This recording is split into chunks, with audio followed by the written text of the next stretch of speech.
She opened the door to a stranger who would either ruin her or save her, and she had 5 seconds to decide which. The Duke standing in the rain thought Elena was his bride. He was wrong, dead wrong. His real bride, her pampered half-sister, was 5 miles away in the manor that had once been Elena's home before her stepmother had thrown her out like garbage. Elena should tell him the truth. Instead, she lied. This is the story of one desperate gamble that started a war and the woman who refused to lose. Stay until the end. Hit like. Comment your city so I can see how far this travels. The letter arrived on a Tuesday, which seemed fitting since Tuesdays were when everything in Elena's life went wrong. She was outside splitting wood when the messenger rode up. A boy from the village, maybe 14, with that particular look people got when they had to interact with her. Like she was contagious. Like exile was something you could catch. Miss Whitford. He wouldn't dismount, just held out the envelope like it might burn him. Elena set down the axe and wiped her hands on her skirt. The fabric was rough wool, darned in 3 places, nothing like the silk she'd worn 3 years ago. Thank you. The boy dropped the letter and wheeled his horse around before she'd even touched it, clattered back down the path without looking back. Elena picked up the envelope from the dirt. Expensive paper. Her stepmother's seal pressed into red wax. She knew what it would say before she opened it. Cordelia sent the same message every few months, with minor variations. Stay away. Don't contact your father. Accept your circumstances. Be grateful we're keeping you fed at all. This one was different. Your presence is no longer welcome at Whitford Manor. Any further attempts to contact your father or disrupt family affairs will result in legal action. Margaret's wedding preparations require absolute discretion. You have been provided adequate means for your survival. Do not test my patience. Do not test me. Elena read it twice, then a third time because surely she'd missed something. Some explanation for why this letter felt different, sharper, more final. Margaret's wedding preparations. So it was happening. The marriage Cordelia had been angling for since she'd married Elena's father. Some foreign duke with more money than sense, desperate for an English alliance. Margaret would play the perfect bride. Pretty, docile, utterly manageable. She'd produce heirs and smile through whatever indignities came with being a political bargaining chip. And the Whitford name would rise. Cordelia would get everything she'd schemed for, while Elena rotted in a cottage that barely kept the rain out. She crumpled the letter and shoved it in her pocket. Picked up the axe. Brought it down on the next log with more force than necessary. The wood split clean. Small victories. Elena had gotten good at finding those. Good at surviving on scraps and spite. Good at making a single candle last a week. Good at pretending the loneliness didn't claw at her insides like something living. 3 years since they'd thrown her out. 3 years since her father had stood in the drawing room and told her, in Cordelia's presence, that perhaps it would be best if she took some time away. For her health, for the family's reputation. She'd looked at him, really looked, searching for some sign of the man who'd taught her Greek and let her sit in on meetings with his steward. The man who'd been proud when she'd calculated compound interest faster than his banker. That man was gone. Or maybe he'd never existed the way she remembered. You'll have the cottage, he'd said, not meeting her eyes. And an allowance. It's generous, Elena. More than generous. The allowance barely covered food. The cottage had mice. But she'd learned to set traps. Learned which plants in the woods were edible. Learned to stretch a loaf of bread across 4 days. Learned to swallow rage until it became something harder. Colder. The axe came down again. And again. By the time the sun started setting, she had enough wood to last maybe 3 days. She gathered it in her arms. The splinters caught in her sleeves, left marks on her forearms that would bruise by morning, and carried it inside. The cottage was one room with a bedroom barely big enough for a bed tacked on like an afterthought. The fireplace smoked if you weren't careful about how you stacked the wood. The floor was uneven. The roof leaked in the corner by the window, and Elena had given up trying to catch the drips. She just moved her few possessions away from the wet spot and let it pool. She stacked the wood by the hearth and stood there for a moment, looking at the space she'd been exiled to. This was her life now. This was all she got. The anger rose again, hot and bitter. She shoved it down. Anger didn't keep you warm, didn't put food on the table. Elena lit her last candle, actually her last. She'd have to buy more tomorrow, and that meant trading something, and sat at the small table to count her money. 2 shillings, 3 pence. She had a silver spoon hidden in the bedroom, wrapped in a cloth at the bottom of her trunk. Her mother's. She'd managed to slip it into her bag the day they'd moved her out. If things got desperate enough, she could sell it in the next town over. Somewhere Cordelia's reach didn't extend. The thought made her chest tight. That spoon was the only thing she had left of her mother, the only proof that she'd once been Elena Whitford, daughter of a gentleman, educated and valued. Now she was just the madwoman in the cottage. The embarrassment, the cautionary tale Cordelia probably used to keep Margaret in line. This is what happens to difficult women. Elena put her head down on the table, just for a moment, just to rest. The knock woke her. She jerked upright, heart hammering. The candle had burned down to a stub. Outside, the wind was screaming. When had the storm started? Another knock. Harder. Urgent. "Please!" A man's voice, muffled by the door and the wind. "I need shelter." Elena stood slowly. Nobody came here.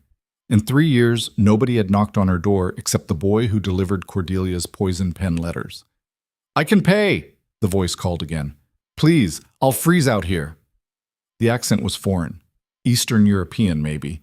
Definitely not local. Elena's mind spun through possibilities. A trap. Cordelia testing her somehow. Or just a traveler caught in the storm, desperate enough to approach the cottage everyone in the village avoided. She made her decision and opened the door.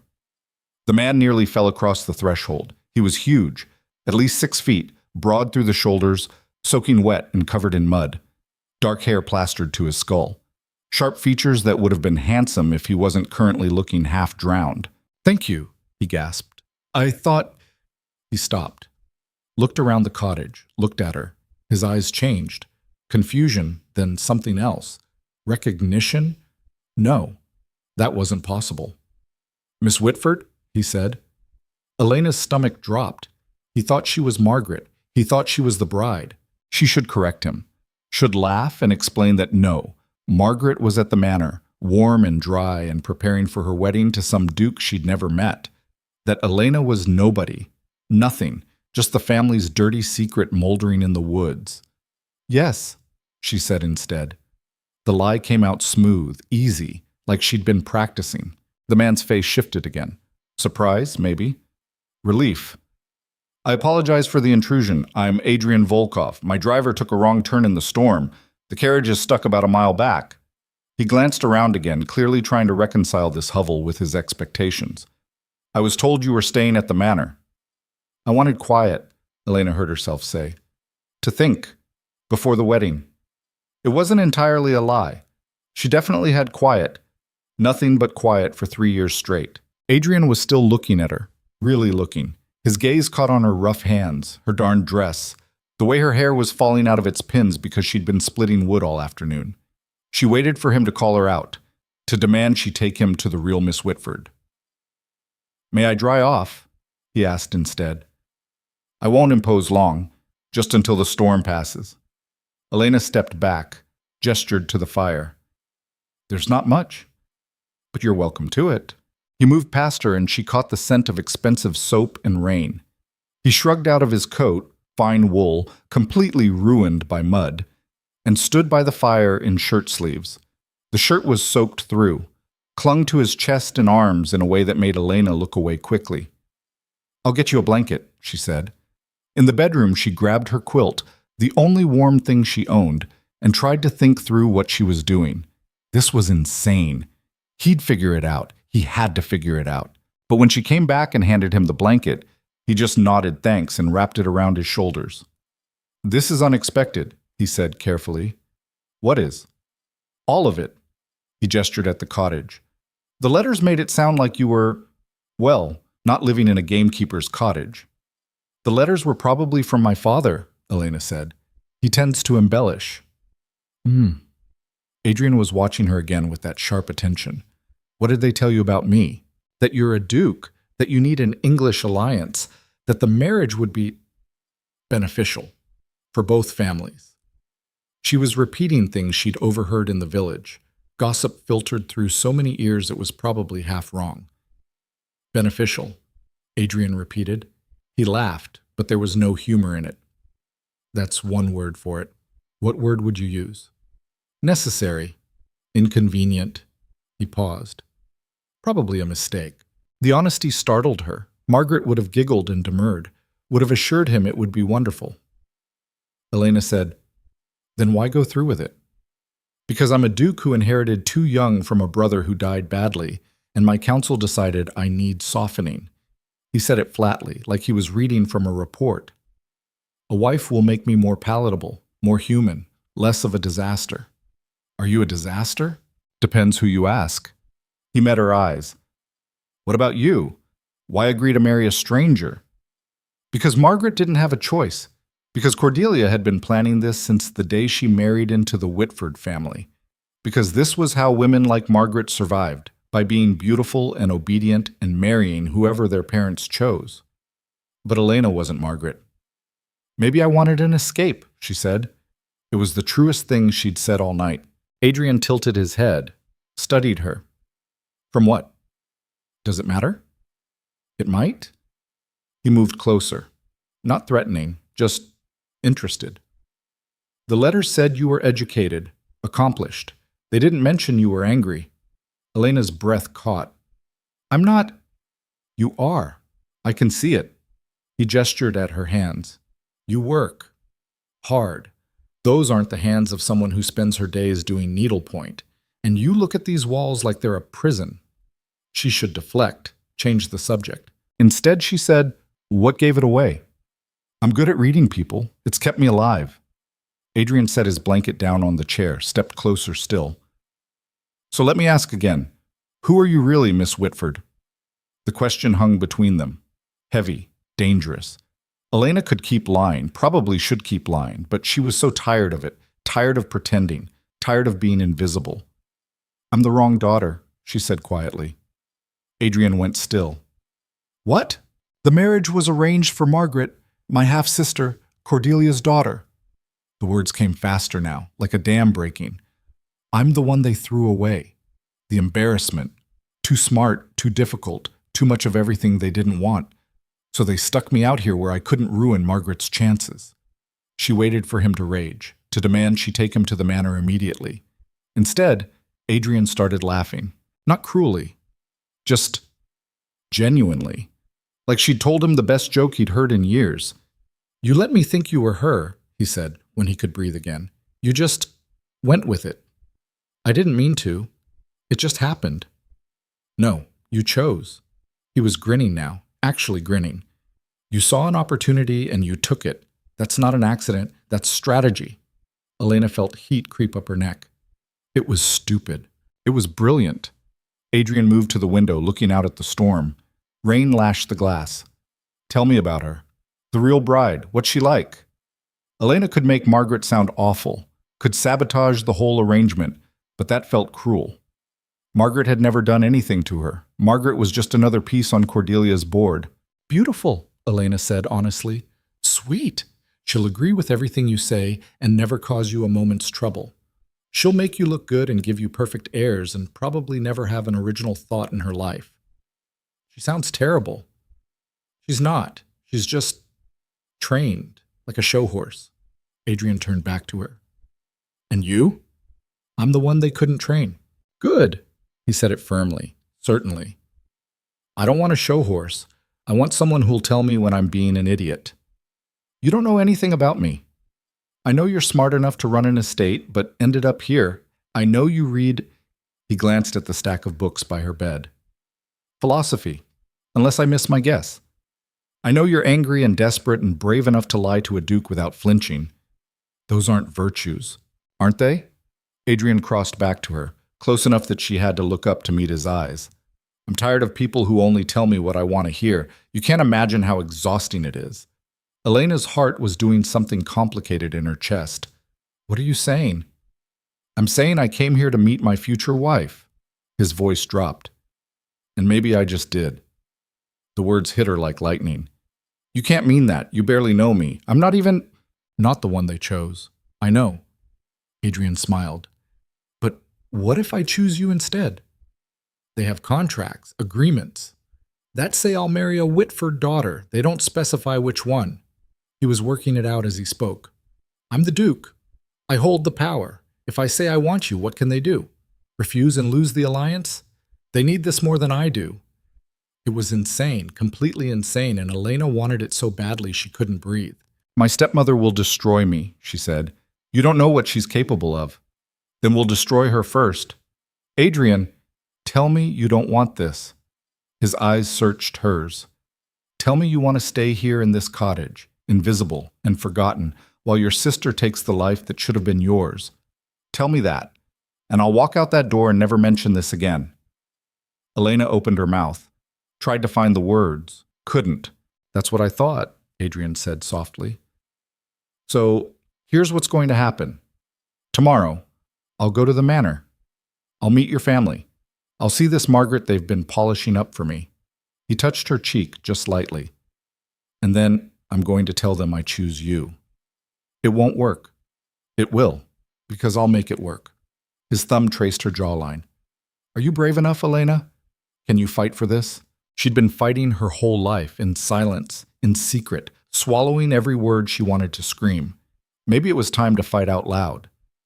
Yes, she whispered. Adrian's smile was fierce. Then we have an understanding. He leaned down slowly, giving her time to pull away. Elena didn't pull away. The kiss was careful, brief, a promise sealed. When he stepped back, his eyes were dark. I should let you sleep. It's late. Where will you? Oop! I'll sit by the fire. Keep watch. He squeezed her hand once. Rest. Tomorrow, we change everything. Elena retreated to her bedroom but didn't undress. Just lay on top of the quilt, staring at the ceiling, listening to Adrian move around the main room. This was insane, reckless, probably going to end in disaster. But for the first time in 3 years, she felt something other than numb resignation. She felt alive. Outside, the storm started to break. Rain softened to drizzle. Wind died down. Dawn was coming. Elena closed her eyes and tried to prepare for what came next. She must have dozed because when she opened her eyes again, gray light was seeping through the shutters. Morning. She got up, smoothed her dress, tried to do something with her hair. It was hopeless. She looked like exactly what she was, a woman living on the edge of survival. Adrian was standing by the window when she came out. He'd put his coat back on despite it still being damp. Looked like he was bracing himself. Ready? He asked. No. Good.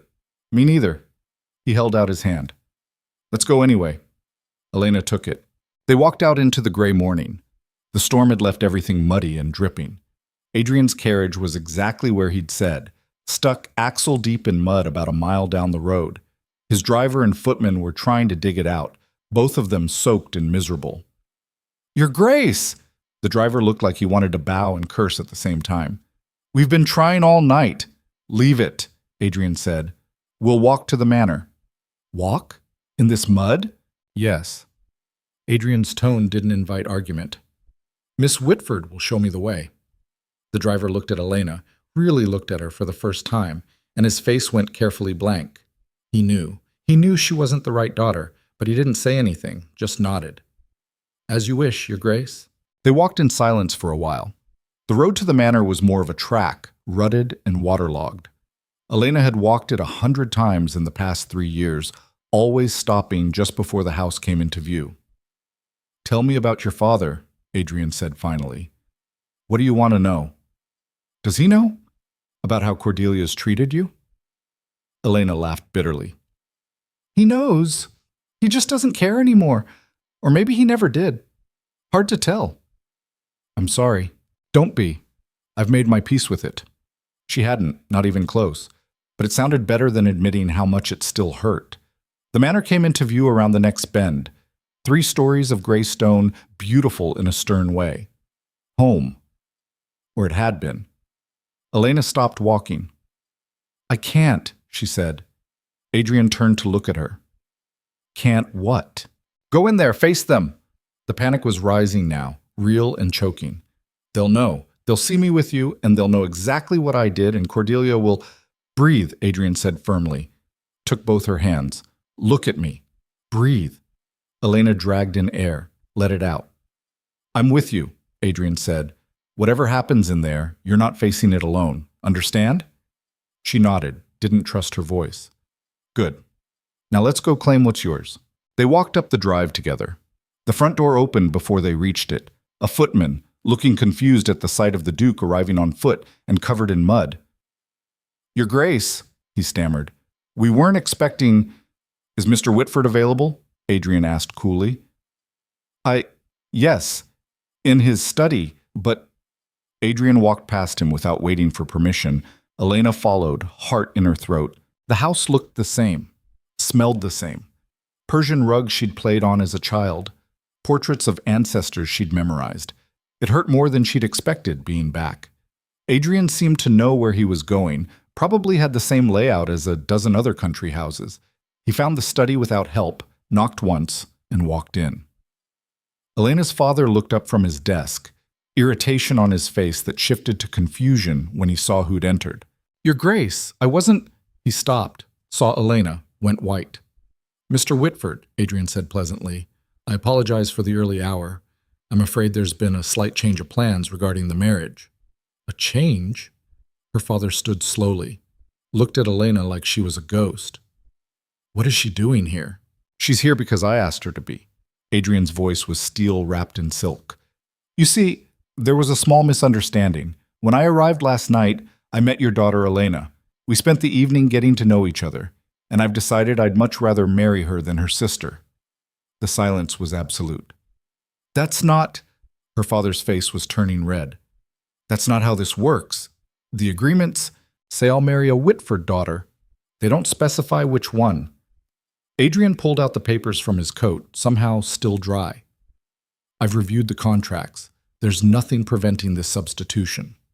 But Margaret will be disappointed, I'm sure. She'll recover. Adrian's smile didn't reach his eyes. I've made my choice, Mr. Whitford. The question is whether you want this alliance or not. The door burst open. Cordelia stood there, magnificent in her fury. She took in the scene, Adrian, Elena, her husband's pale face, and her eyes went cold. What, she said quietly, is going on here? And that's when the real war began. Cordelia looked like she'd been carved from ice. Beautiful, cold, and absolutely lethal. She stood in the doorway of the study, one hand still on the handle, taking in the scene with the kind of assessment a general might give a battlefield. Her eyes moved from Adrian to Elena's father to Elena herself. And there, just for a second, something cracked in that perfect composure. Rage. Pure and incandescent. Then it was gone, smoothed over with a smile that didn't reach her eyes. Your Grace, she said, gliding into the room like she owned it. Which, in every way that mattered, she did. What an unexpected pleasure. We weren't expecting you until this afternoon. And Elena, darling, what a surprise. I thought you preferred your solitude. The word dripped with contempt. Elena's hands clenched at her sides. 3 years of practiced invisibility screamed at her to back down, apologize, disappear. She stayed exactly where she was. Mrs. Whitford, Adrian said smoothly, I was just explaining to your husband that there's been a change in plans. A change? Delia's smile tightened. How intriguing. Do tell. I've decided to marry Elena instead of Margaret. The silence that followed was the kind that precedes an explosion. Cordelia laughed. Actually laughed. Light and musical. Your Grace, I think perhaps the storm has added your wits. Elena isn't part of any arrangement. The contract specifically... Specify a Whitford daughter. They don't name which one. Adrian pulled the papers from his coat pocket, laid them on the desk. I've reviewed them thoroughly. There's no legal impediment to this substitution. Legal impediment? Cordelia's voice climbed half an octave. The entire arrangement was made with Margaret in mind. She's been prepared for this marriage for months. She's suitable. She's not my choice, Adrian said flatly. Elena's father finally found his voice. Your Grace, please, be reasonable. Elena has been unwell, living in seclusion for her health. She's not prepared for I'm standing right here, Elena said. Everyone turned to look at her. I'm standing right here, she repeated, louder this time. Stop talking about me like I'm furniture. Her father's face flushed. Elena, this isn't appropriate. Nothing about this is appropriate, Father. But since when has that stopped anyone in this room from doing exactly what they want? Cordelia moved closer, her silk skirts whispering against the carpet. When she spoke, her voice was soft, dangerous. Elena, dear, you're overwrought. Perhaps you should return to your cottage while we discuss this matter with the Duke privately. No. I beg your pardon? I said no.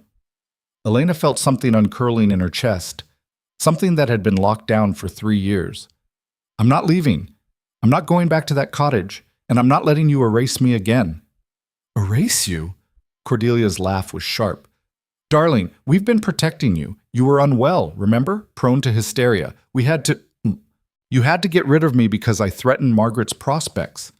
Elena's voice was shaking now, but not with fear, with fury. You couldn't have me around, reminding everyone that the Whitford daughters weren't interchangeable, that one of us could actually think. How dare you? How dare I what? Tell the truth? Elena turned to her father. Did you really think I was unwell, or did you just find it easier to believe Cordelia than to stand up for your own daughter?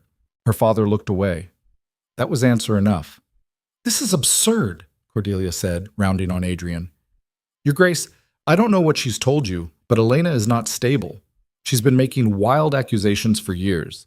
Paranoid delusions about being mistreated when we've done nothing but care for her. She was living in a gamekeeper's cottage with a leaking roof and barely enough food to survive, Adrian said quietly. That's not care. That's exile. She chose to live there. Did I? Elena asked. Did I choose it, Cordelia? Or did you tell Father I was a danger to myself and others unless I was removed from society? Cordelia's mouth thinned to a line. You have no proof, she said. No one will believe you. I don't need proof. I have him. Elena gestured to Adrian. A duke who's choosing me. That's proof enough for society. Not if I tell them the truth about you, about what you really are. And what am I? Damaged, difficult, desperate. Cordelia stepped closer, her voice dropping to a whisper only Elena could hear. You think he'll still want you when he knows? When I tell everyone how you seduced him, how you pretended to be Margaret to trap him? Elena felt ice slide down her spine. Cordelia smiled, seeing she'd landed the blow. That's what I'll tell them. Poor, disturbed Elena, so desperate for attention she impersonated her own sister, deceived a foreign duke. What will society think of that, do you suppose? They'll think I'm clever, Elena said, but her voice wavered. They'll think you're insane, just like I've been saying all along.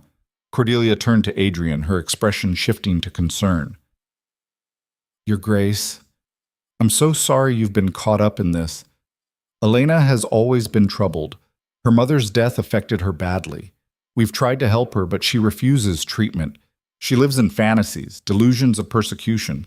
It's heartbreaking, really. She was good. Elena had to give her that. Cordelia could sell ice to a woman freezing. Adrian's expression was unreadable. Is that so? I'm afraid it is.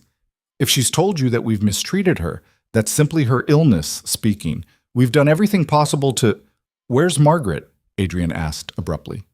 Cordelia blinked. I beg your pardon? Margaret, your daughter. My supposed intended bride, where is she? She's still abed. It's quite early. Wake her. I want to meet her. Your Grace, I don't think— Now, Mrs. Whitford. The steel in his voice made Cordelia take a step back. She recovered quickly, smoothing her skirts. Of course, if you insist. She glided to the door, paused. But I must warn you, Your Grace, Margaret is everything Elena is not. You'll see the difference immediately. She left in a whisper of silk. Elena's father was staring at his desk like it held the secrets of the universe, anywhere but at his daughter. You can't do this, he said finally. The scandal will fade, Adrian said. It always does. Not this kind of scandal. She lied to you, deceived you. When that comes out, then we'll deal with it. You don't understand. Cordelia won't let this stand. She'll ruin Elena, completely. She's already done that, Elena said quietly. What else can she take from me?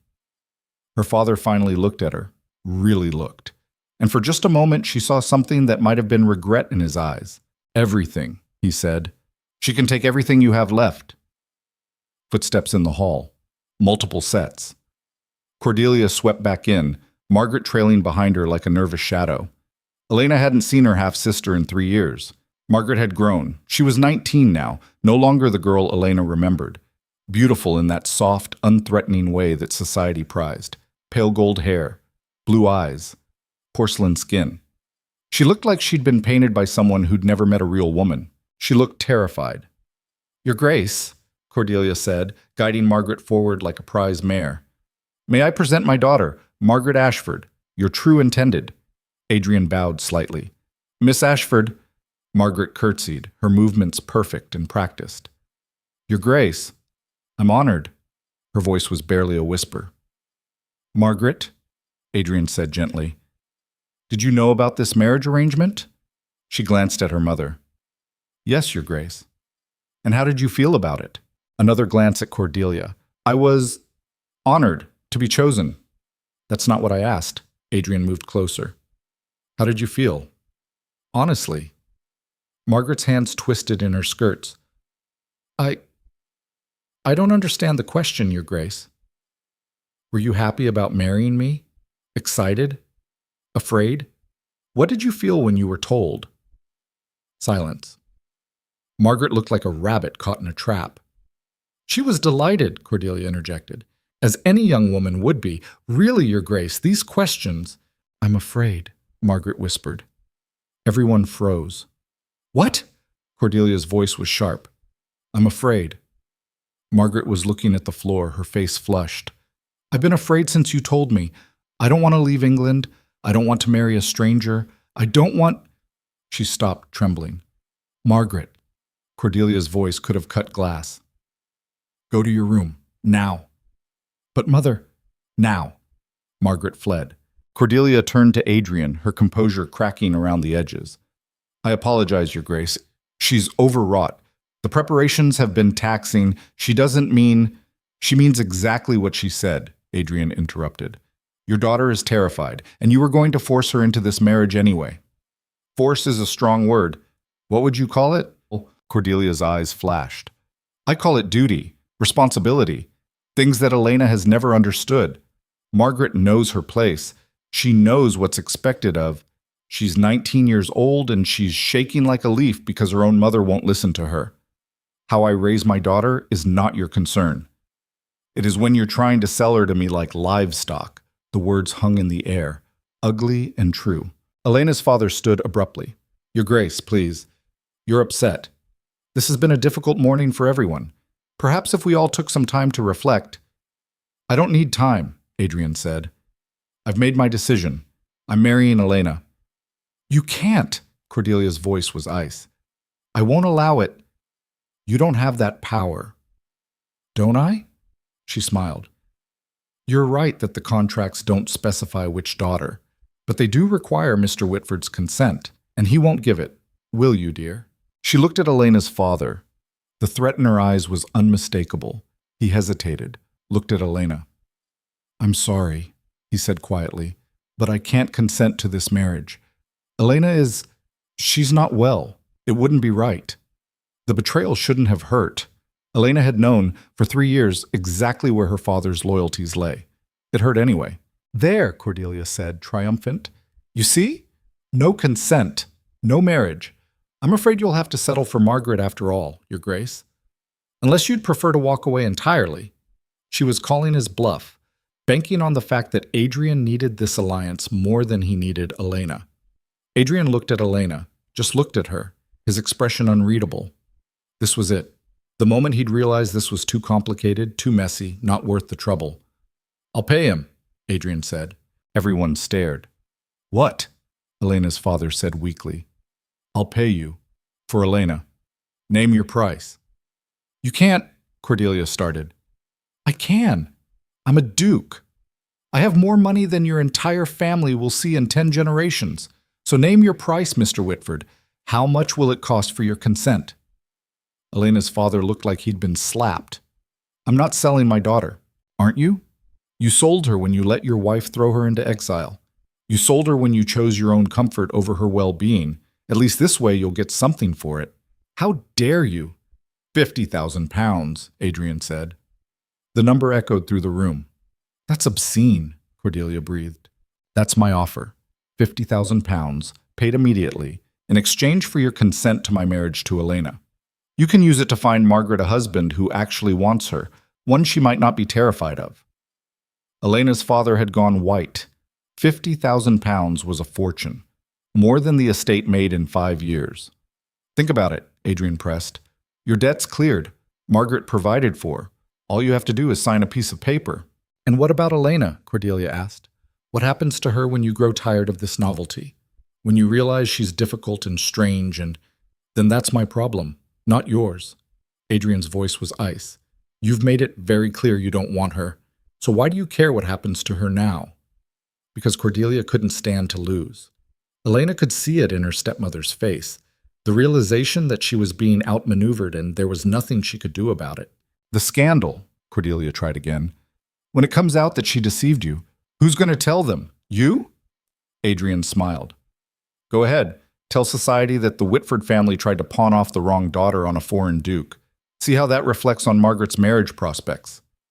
Checkmate. Cordelia knew it. Her face was pale with fury. Edmund, she said, turning to Elena's father, you can't seriously be considering this. But he was. Elena could see him doing the math. £50,000 against one inconvenient daughter he'd already written off. It shouldn't hurt that the choice was so easy for him. I want it in writing, her father said. The full amount, guaranteed. Adrian pulled out another paper. Already prepared. I had my solicitor draw it up last night. Of course he had. He'd known exactly how this would play out. Elena's father took the paper. Read it. His hands were shaking slightly. If I do this, he said slowly, she's yours, completely. I won't be responsible for her anymore. Whatever happens is between Elena and me. Adrian glanced at her. Unless you object? Elena should object. Should tell them all to go to hell. She wasn't property to be bought and sold, but she'd been property her whole life. At least this way she got to choose her buyer. I don't object, she said. Her father picked up a pen, signed, just like that. 3 years of exile, a lifetime of being his daughter, erased with one signature in exchange for £50,000. Cordelia made a sound like a wounded animal. This isn't over, she said, her voice shaking. You think you've won, but you have no idea what you've started. I will destroy you, Elena, both of you. I'll make sure everyone knows what you did. You'll do nothing, Adrian said calmly, because if you breathe one word of scandal about Elena, I'll tell the world exactly how you treated her, how you starved her and exiled her and tried to erase her. I have witnesses, villagers who've seen the conditions she was living in, my own driver who saw that cottage. No one will believe they'll believe a duke over a social climbing second wife. Adrian's voice was pleasant, lethal. Test me and find out. Cordelia looked at Elena, really looked at her, and for the first time in 3 years, Elena didn't look away. You'll regret this, Cordelia whispered. Both of you. Maybe, Elena said, but at least it'll be my choice to regret. Cordelia turned and swept from the room, her exit only slightly ruined by the way her hands were shaking. Elena's father wouldn't meet her eyes, just took the bank draft Adrian offered and folded it carefully. You should collect your things, he said quietly, from the cottage. I don't have anything worth collecting. Still, you shouldn't leave anything behind. He finally looked up, and the expression on his face might have been guilt or relief, hard to tell. I hope you'll be happy, Elena. He didn't sound like he believed it. Elena didn't answer, just turned and walked out of the study, Adrian following. The hallway was empty. The whole house felt empty, like the life had been sucked out of it. Are you all right? Adrian asked. No. Elena kept walking. But I will be. They made it to the front door before Margaret appeared at the top of the stairs. Elena? Elena stopped, looked up. Margaret was crying, tears running down her perfect face. I'm sorry. I'm so sorry. I didn't know. Mother said you wanted to leave, that you were happy in the cottage. I didn't know she was... It's fine, Elena said. It's not fine. None of this is fine. Margaret came down the stairs, halting a few steps from the bottom. I should have asked, should have visited, but Mother said you didn't want to see anyone, and I believed her. Because Margaret always believed what she was told. It was how she survived. It doesn't matter now, Elena said. It does. Margaret wiped her eyes. You saved me. You know that, right? I was so afraid of leaving, of marrying someone I'd never met, of everything. And you, I didn't do it for you. I know, but you still saved me anyway. Margaret smiled tremulously. Thank you. Elena didn't know what to say to that, didn't know how to process the fact that her exile, her suffering, had ended up being Margaret's salvation. Be careful of our mother, she said finally. She doesn't forgive easily. I know. Margaret glanced over her shoulder. I'm going to try, though, to be braver, like you. I'm not brave. You're the bravest person I know. Before Elena could respond, Margaret turned and fled back upstairs. Adrian offered his arm. Elena took it. They walked out of Whitford Manor together into the gray morning. The storm had passed completely now, leaving everything washed clean and dripping. Adrian's driver had managed to free the carriage. It waited at the end of the drive, mud-spattered but functional. Where do you want to go? Adrian asked as they approached. Elena looked back at the manor, at the cottage beyond it, barely visible through the trees. Anywhere but here, she said. That can be arranged. Adrian handed her into the carriage. I have a house in London. Nothing fancy, but it's comfortable. We can stay there until the wedding, unless you'd prefer to go straight to... London is fine. Better than fine. London was anonymous. London was escape.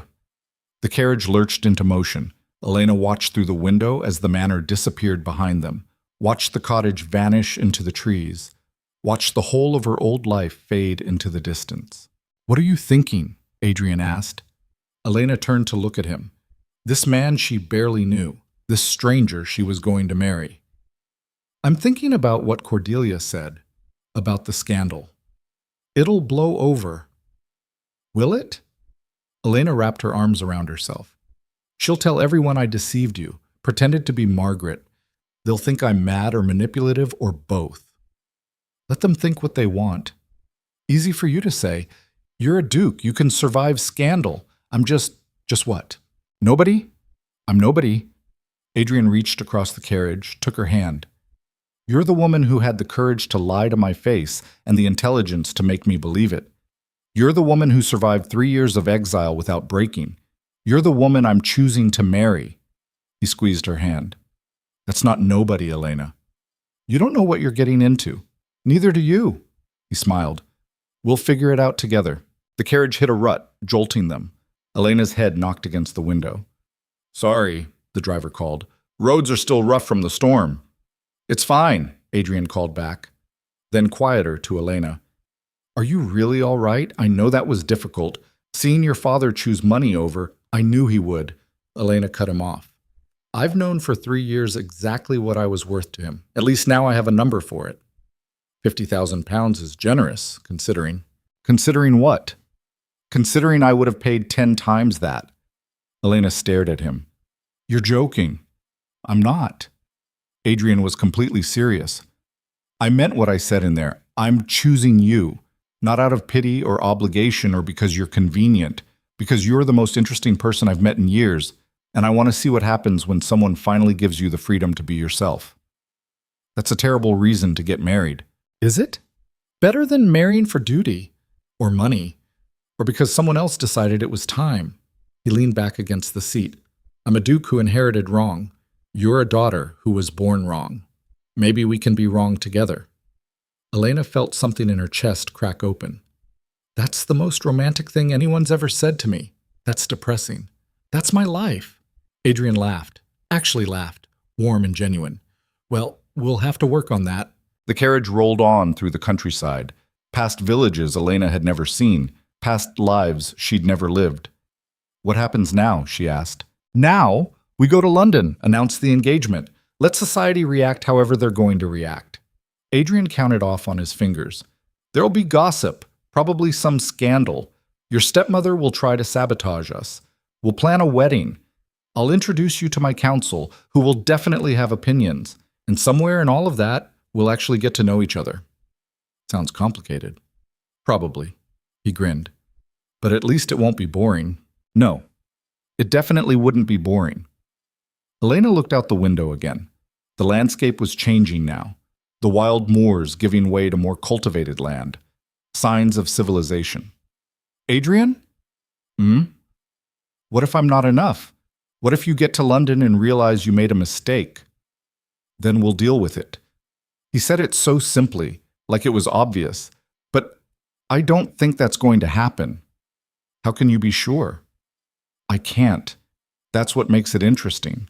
The sun was starting to break through the clouds, shafts of light cutting through the gray. Elena closed her eyes and tried to imagine what came next. London, society, a wedding, a life she'd never planned for, a choice she'd actually made for herself. Thank you, she said quietly. For what? For seeing me. When she opened her eyes, Adrian was watching her with an expression she couldn't quite read. You're welcome, he said, though I think you did most of the work there. The carriage rolled on, taking them toward London, toward whatever came next. Behind them, Cordelia Whitford stood at a window in the manor, watching the carriage disappear into the distance. Her face was calm, composed. Inside, she was calculating. This wasn't over, not even close. Elena had made an enemy, the kind that didn't forgive, the kind that waited, the kind that always, eventually, won. Cordelia moved away from the window and poured herself a glass of sherry. Her hand was steady. Years of practice had taught her that emotion was weakness, and she couldn't afford weakness right now. The study door opened. Edmund entered, looking like a man who'd just sold his soul and wasn't entirely sure of the exchange rate. Well, he said, that's done. Done? Cordelia set down her glass carefully. You think this is done? I signed the papers, took his money. What else is there? What else? She laughed, brittle and sharp. Edmund, you just let a foreign duke walk out of here with your daughter after she deliberately deceived him.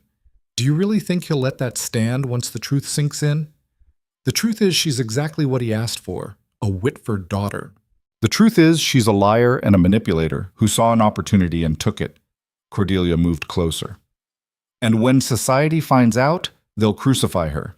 And when that happens, it reflects on us, on Margaret, on everything I've built.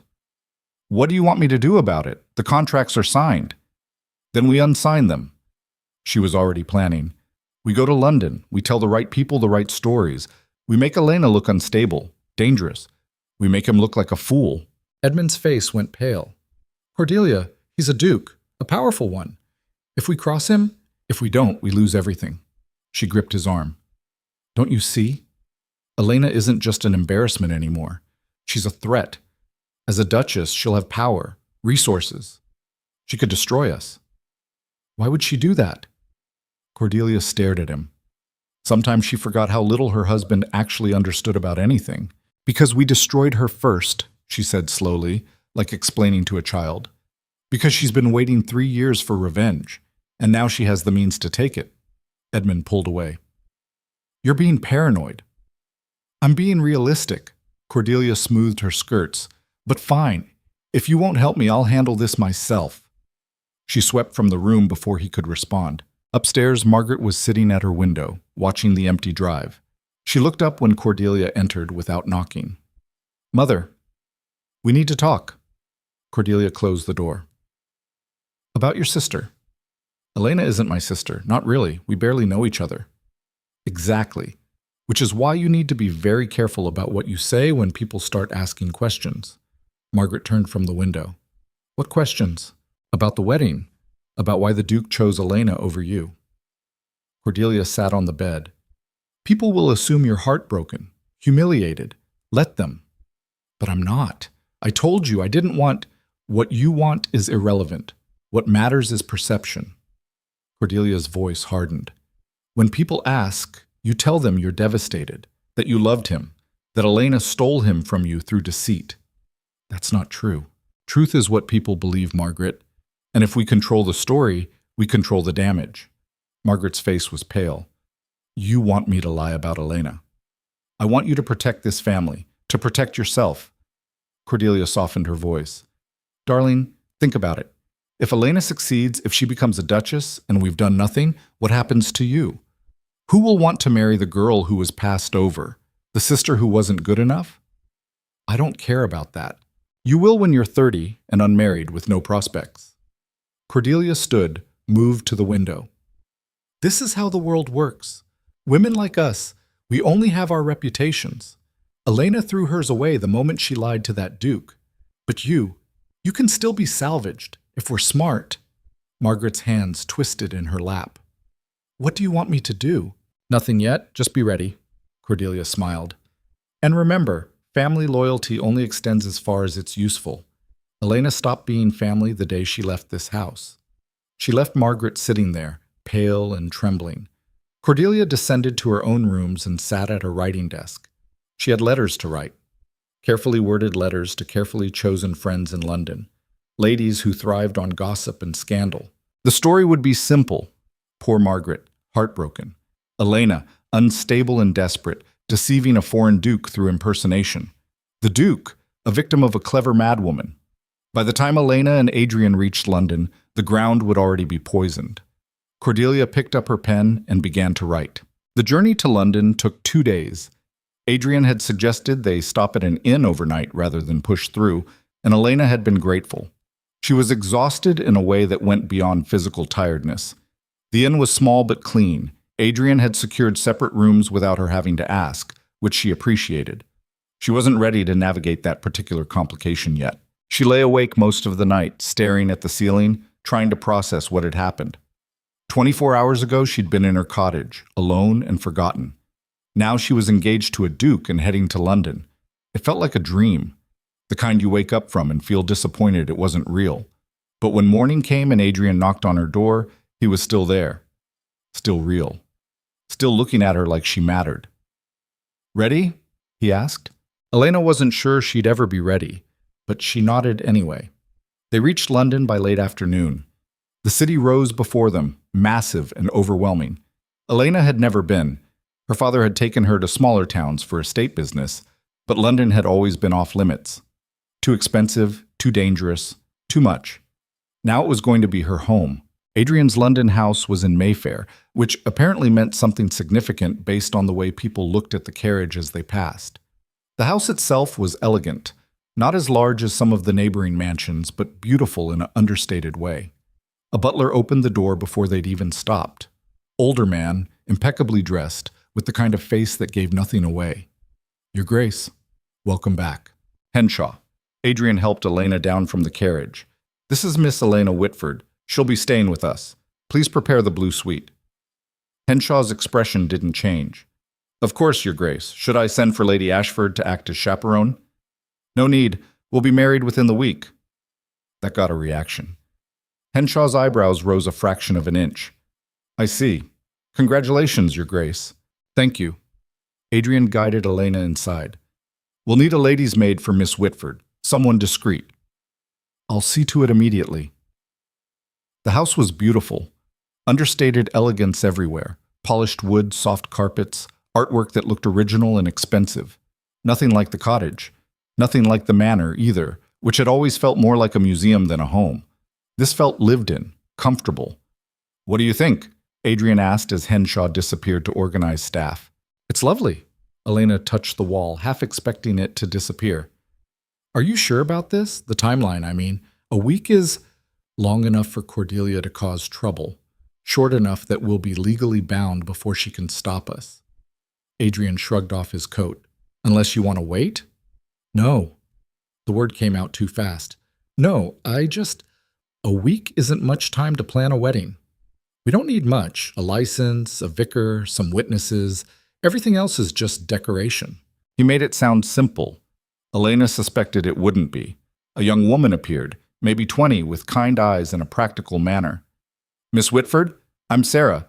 His Grace asked me to help you settle in." "Thank you." Elena glanced at Adrian, who nodded encouragement. She followed Sarah upstairs to the blue suite, which turned out to be 3 rooms, a bedroom, a sitting room, and a dressing room. All of them bigger than her entire cottage. "We'll need to get you some proper clothes," Sarah said, already assessing Elena's worn dress with a professional eye. His Grace said to spare no expense. "I don't need much." "Respectfully, miss, yes you do." Sarah opened the wardrobe, which was empty. "You're going to be a duchess. You'll need morning dresses, afternoon dresses, evening gowns, at least 2 ball gowns, a wedding dress, walking costumes, riding habits.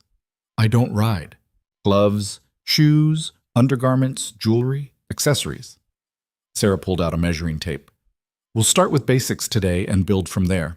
May I? Elena submitted to being measured. It felt strange being fussed over, being treated like she mattered. You're very thin, miss, Sarah said, not unkindly.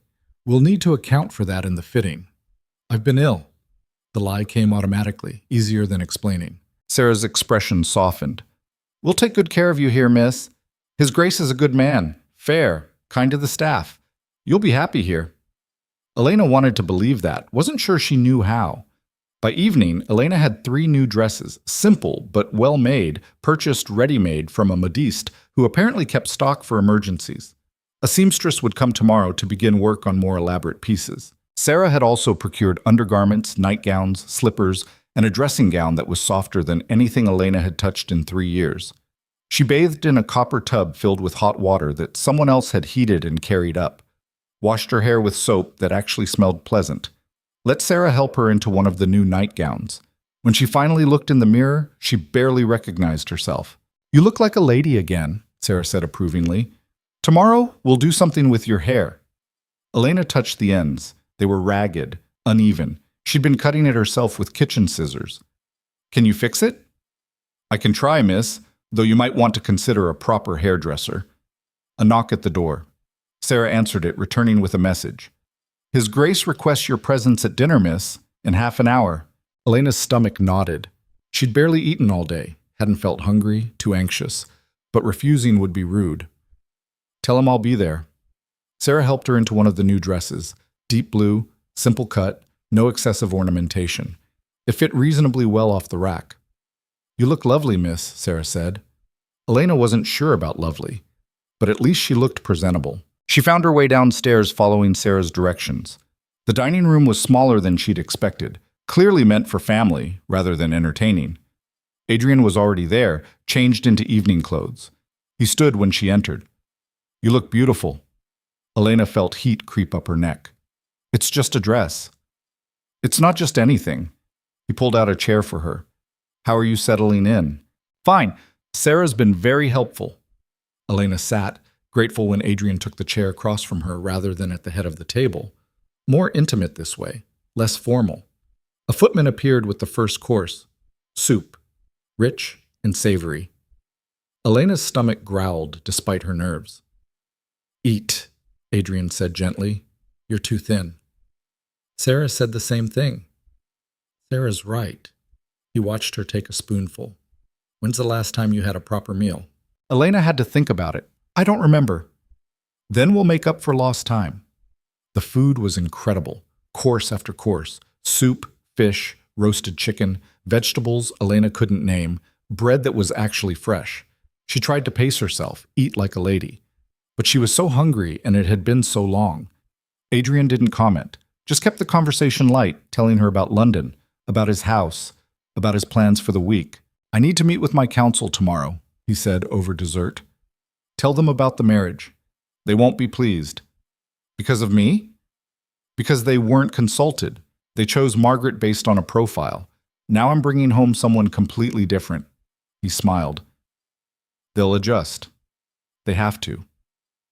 What if they don't? Then I'll remind them who's actually in charge.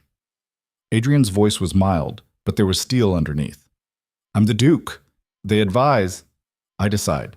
Elena traced the rim of her wine glass. She'd barely touched it. Alcohol on an empty stomach seemed unwise. You're very confident. I've had to be.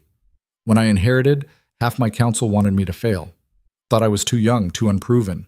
I spent a year proving them wrong. He leaned back. You'll do the same. They'll underestimate you. Don't let them. I don't know how to be a duchess. Neither did I when I became a duke. We'll figure it out together. There was that phrase again. Together. Elena had been alone for so long she'd forgotten what together felt like. After dinner, Adrian walked her back to her suite, stopped outside the door. Sleep well, he said. Tomorrow we'll be busy. Adrian? Yes? Why are you doing this, really? Elena needed to understand. You could have married Margaret. It would have been easier, less complicated. Why choose me? He was quiet for a moment. Do you really want to know? Yes. Because when I talked to Margaret, she couldn't tell me how she felt. She could only tell me what she thought I wanted to hear. Adrian's eyes were serious. And when I talked to you, you couldn't stop telling me the truth, even when it made you look bad, even when you could have lied. I did lie about who I was. That wasn't a lie. That was survival. He touched her face gently. You're the most honest person I've met in years, Elena. I'm not letting that go. He kissed her forehead and left before she could respond. Elena went into her suite and closed the door, leaned against it. This was real. This was actually happening. She just hoped she could survive it. The next morning, Elena woke to Sarah drawing the curtains. Sunlight flooded the room, real sunlight, not the weak gray light that made it through the cottage windows. Good morning, miss. His Grace asked me to let you sleep, but it's nearly 10 and you have appointments. Appointments? The modiste, the hairdresser, the jeweler. Sarah was already laying out clothes. And His Grace's council wants to meet you at 3. Elena's stomach dropped. Today? His Grace thought sooner was better. Let them see you're not a monster. Is that what they think? Sarah's silence was answer enough. The modiste arrived at 11 with an apprentice and enough fabric samples to upholster a house. She was French, impossibly chic, and looked at Elena like she was a particularly challenging puzzle. You are too thin, she announced in heavily accented English. But we work with this. Make you beautiful. I don't need beautiful, just presentable. The modiste, Madame Bouchard, looked offended. You are to be duchess. Presentable is insult. You will be magnifique. Elena submitted to more measuring, more pinning, more discussions of fabrics and cuts and styles that went completely over her head. For the wedding, Madame Bouchard said, pulling out a sketch, I am thinking ivory silk, simple lines, classic, none of this fussy English style. You have good bones. We show them. When do you need to start? I start now. You wear in 5 days. 5 days? That's impossible. Madame Bouchard drew herself up. I am Madame Bouchard. Impossible is what I do before breakfast. Now stand still. The hairdresser came next. Older woman, no nonsense, who looked at Elena's ragged ends and sighed. We'll have to cut it shorter to even it out, she said. But it'll look better, trust me. Elena did. What choice did she have? An hour later, her hair was chin-length, properly shaped, actually styled. She looked like a different person. Better, the hairdresser said, satisfied. Now you look like yourself, not like someone trying to disappear. The words hit harder than they should have. At 3 o'clock, Sarah helped her into one of the new afternoon dresses, dark green, fitted but not overly formal, pinned her hair, added small pearl earrings that Adrian had sent up. You look perfect, miss, Sarah said. Elena felt like she was going to be sick. Adrian was waiting in the drawing room. So were 5 other men, all older, all watching her like she was something they'd found on the bottom of their shoe. Gentlemen, Adrian said, may I present Miss Elena Whitford, my fiancée. The silence was deafening. One of the men, tall, gray-haired, with the kind of face that looked permanently disapproving, stepped forward. Your Grace, we were under the impression you were marrying Miss Margaret Whitford. Plans changed. Adrian's voice was pleasant, unyielding. Rather suddenly. Love is sudden. Adrian took Elena's hand. Elena, this is Lord Pemberton, my chief advisor, and Lords Harwick, Stanton, Brewster, and Cavendish, my counsel. Elena curtsied. They barely nodded.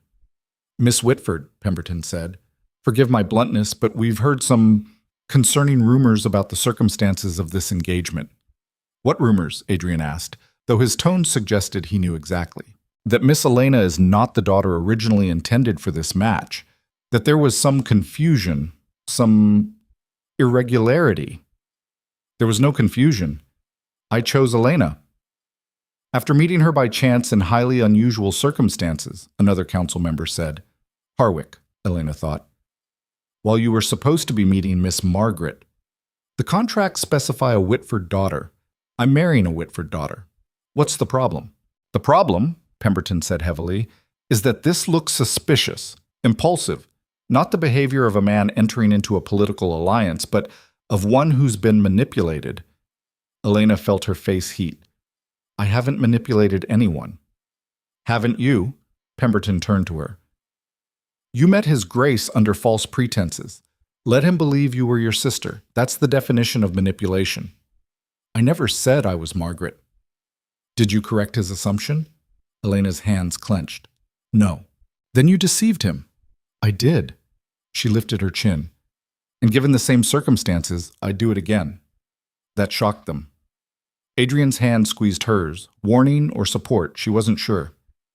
Miss Whitford, Pemberton said carefully, do you understand what's at stake here? This isn't some romantic fantasy. This marriage represents an alliance between Krasnov and England, significant political and economic considerations. If there's any hint of scandal, there won't be, Adrian interrupted, because we're going to control the narrative. How do you propose we do that when half of London is already gossiping about how you were tricked by a desperate woman? The words landed like a slap.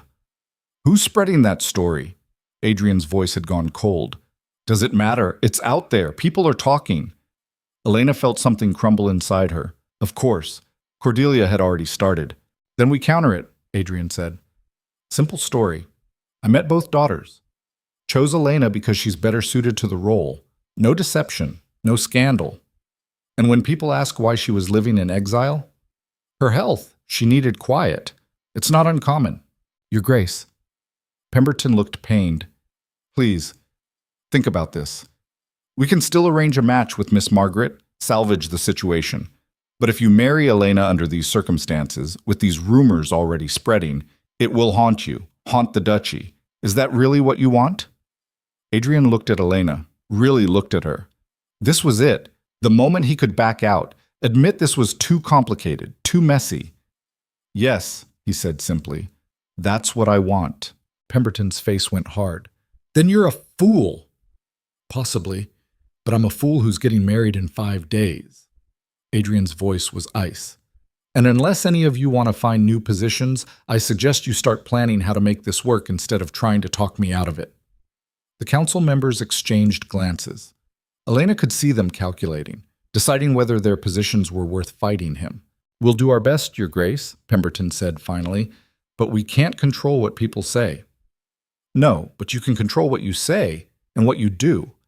So here's what's going to happen. Adrian counted off on his fingers. You're going to attend the wedding. You're going to smile. You're going to treat Elena with respect.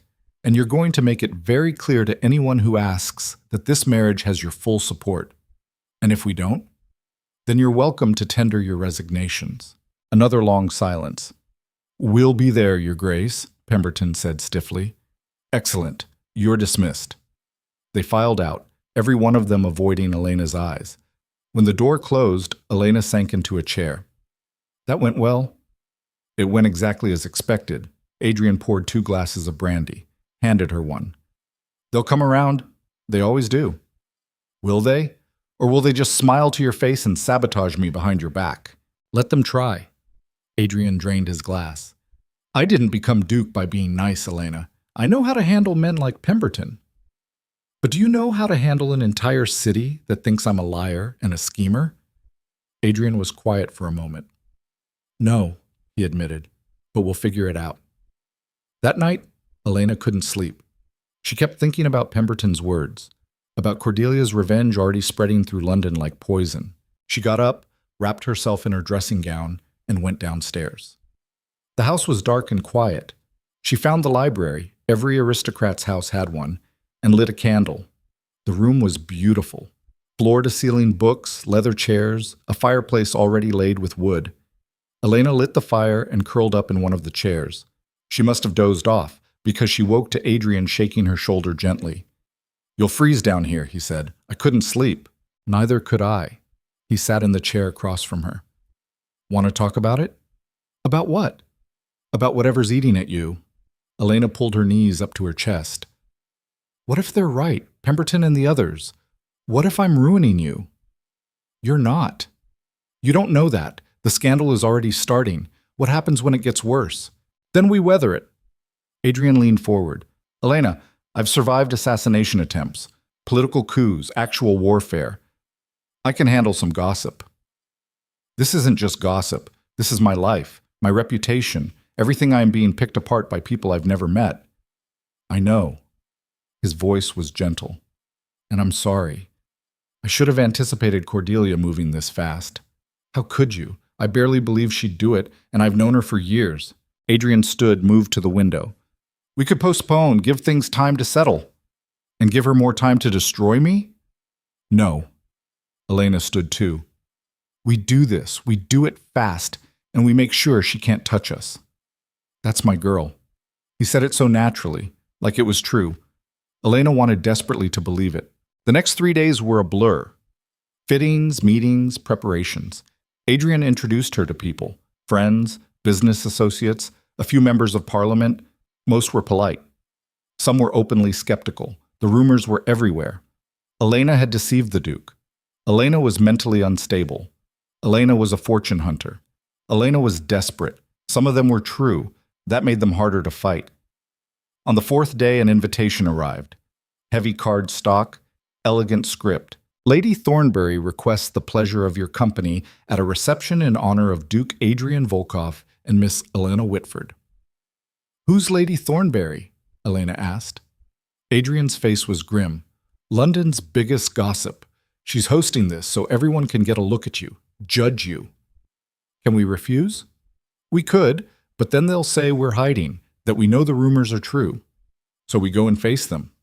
We go and show them they're wrong. The reception was the night before the wedding. Perfect timing to either silence the scandal or confirm it. Elena wore the gown Madame Bouchard had created, midnight blue silk, simple and elegant. Her hair was styled up, pearl earrings glinting. She looked like a duchess. She felt like an imposter.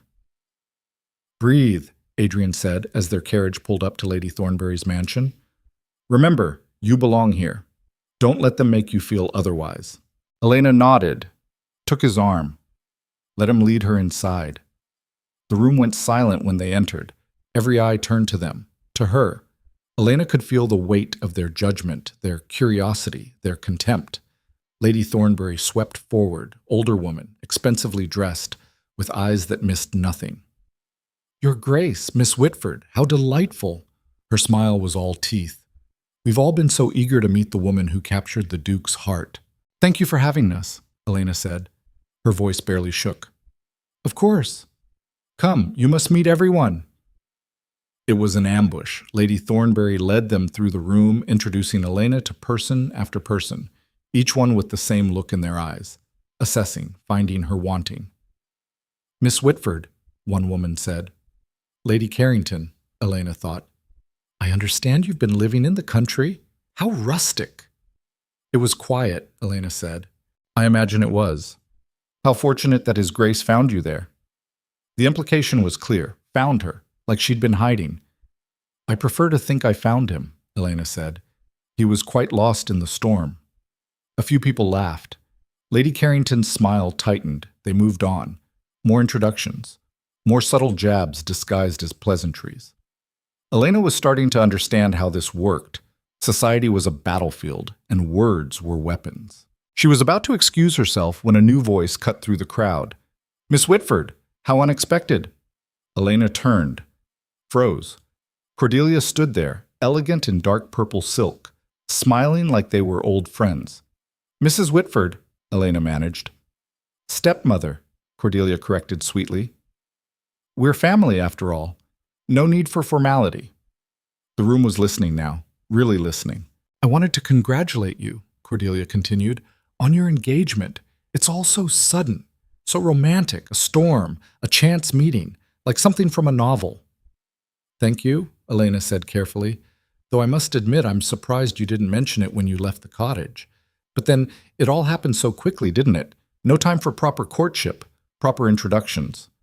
Cordelia's eyes glittered. One might almost think it wasn't entirely planned.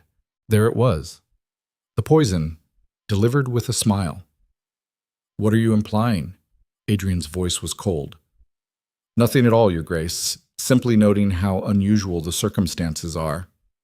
Cordelia turned to the watching crowd.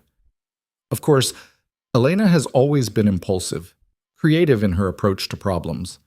I'm sure this is no different. Are you calling my fiancée a liar? I'm calling her resourceful. Cordelia's smile widened. Though I wonder if your Grace knows just how resourceful. Did she tell you, for instance, that she was meant to be living in quiet seclusion, that her father and I had concerns about her stability? The room was dead silent now. She told me everything, Adrian said, including how you exiled her to a rotting cottage and cut her off from everyone who might have helped her. Gasps from the crowd. Cordelia's composure cracked. That's a lie. Is it? Because I saw the cottage, saw the conditions you forced her to live in.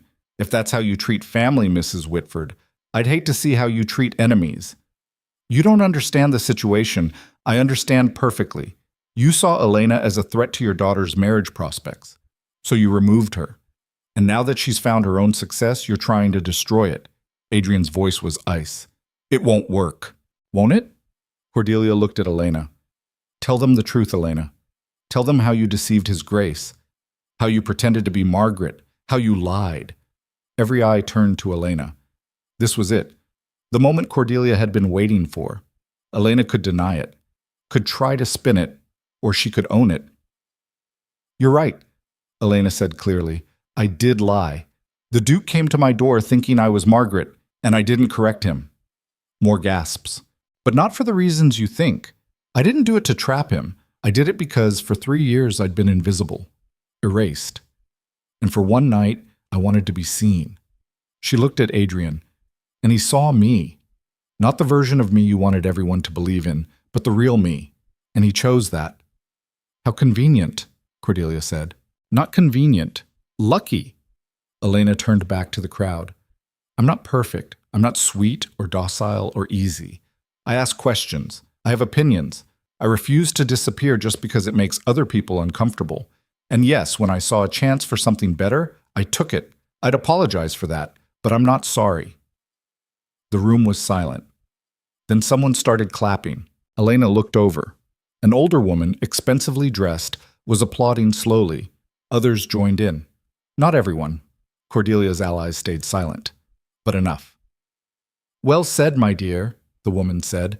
I'm Lady Ashford, the Duke's aunt, and I think you'll do splendidly. Adrian's aunt.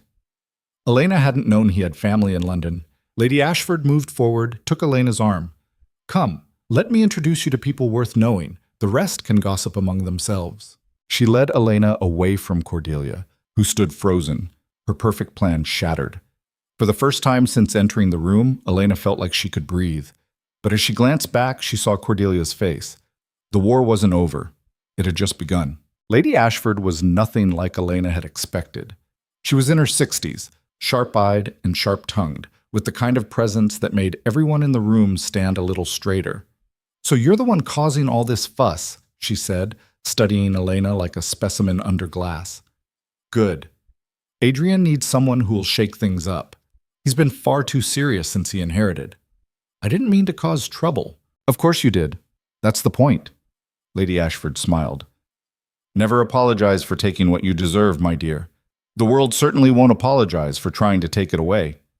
She guided Elena through the crowd with the authority of someone who'd been navigating London society for 40 years. People parted for her, listened when she spoke. This is Miss Elena Whitford, she announced to each group. Adrian's fiancée. Brilliant girl, raised to manage estates, educated like a son, exactly what the duchy needs. It was a masterclass in reputation management. Lady Ashford was rewriting the narrative in real time, turning Elena's unconventional background from a scandal into an asset. Not everyone was convinced. Elena could see the skepticism, the whispered conversations behind fans. But Lady Ashford's endorsement carried weight. People who might have cut Elena outright now hesitated. Why are you helping me? Elena asked when they had a moment alone. Because Adrian is my nephew, and I want him to be happy. And because I despise women like Cordelia Whitford, who make their living destroying other women. Lady Ashford sipped her champagne. Also, I find you interesting. That's rare at my age. Across the room, Cordelia was holding court with her own circle. Elena could see her talking, gesturing, planting more poison. She won't stop, Elena said. No, she won't. Lady Ashford followed her gaze. but neither will we. The key to winning in society isn't being perfect, it's being memorable. And darling, you've already achieved that. Adrian appeared at Elena's side, looking relieved to have found her. Aunt Catherine, I should have known you'd be here. Someone had to save your betrothed from the vultures. Lady Ashford kissed his cheek. You've chosen well, Adrian. Don't let anyone tell you otherwise. I don't plan to. Good. Now, I'm going home. I'm too old for this nonsense. She squeezed Elena's hand. Come see me after the wedding. We'll have tea, and I'll tell you everything you need to know about surviving this ridiculous world. She swept out, leaving a wake of whispers behind her. Your aunt is terrifying, Elena said. She is. But she's also the most powerful woman in London. If she's on your side, half the city will follow. Adrian offered his arm. Ready to leave? We've made our appearance. Elena glanced at Cordelia one more time. Their eyes met across the room. Cordelia smiled. It didn't reach her eyes. Yes, Elena said. Let's go. The wedding was scheduled for 10 o'clock the next morning. Small ceremony, Adrian had promised. Just family and close friends. Elena woke at dawn, too nervous to sleep. Sarah came in with tea and found her already dressed in her chemise, pacing. Nervous, miss? Terrified. That's normal. Every bride is nervous. Sarah set down the tea tray. But you love him, don't you? Did she? Elena had been so focused on survival, on escape, she hadn't stopped to ask herself that question. She liked Adrian, respected him, was grateful to him. But love? I don't know, she admitted. Sarah looked surprised. You don't know? We barely know each other. A week ago, I'd never met him. Now I'm marrying him. Elena sank into a chair. What if this is a mistake? What if we're both just using each other? Him for someone who'll be honest with him, me for a way out. And what if you are? Sarah poured tea. My parents married for love and fought every day of their lives. My sister married for security, and they're perfectly content. There's no right way to do it, miss. You just have to decide what you're willing to fight for. What if I don't know what that is yet? Then you figure it out as you go, Sarah smiled. Now drink your tea. Madame Bouchard will be here soon, and she gets very upset if her brides aren't properly caffeinated. The wedding dress was beautiful. Ivory silk, simple lines, fitted to her body like it had been painted on. Madame Bouchard had worked miracles in 5 days. You look like a queen, she said, adjusting the veil.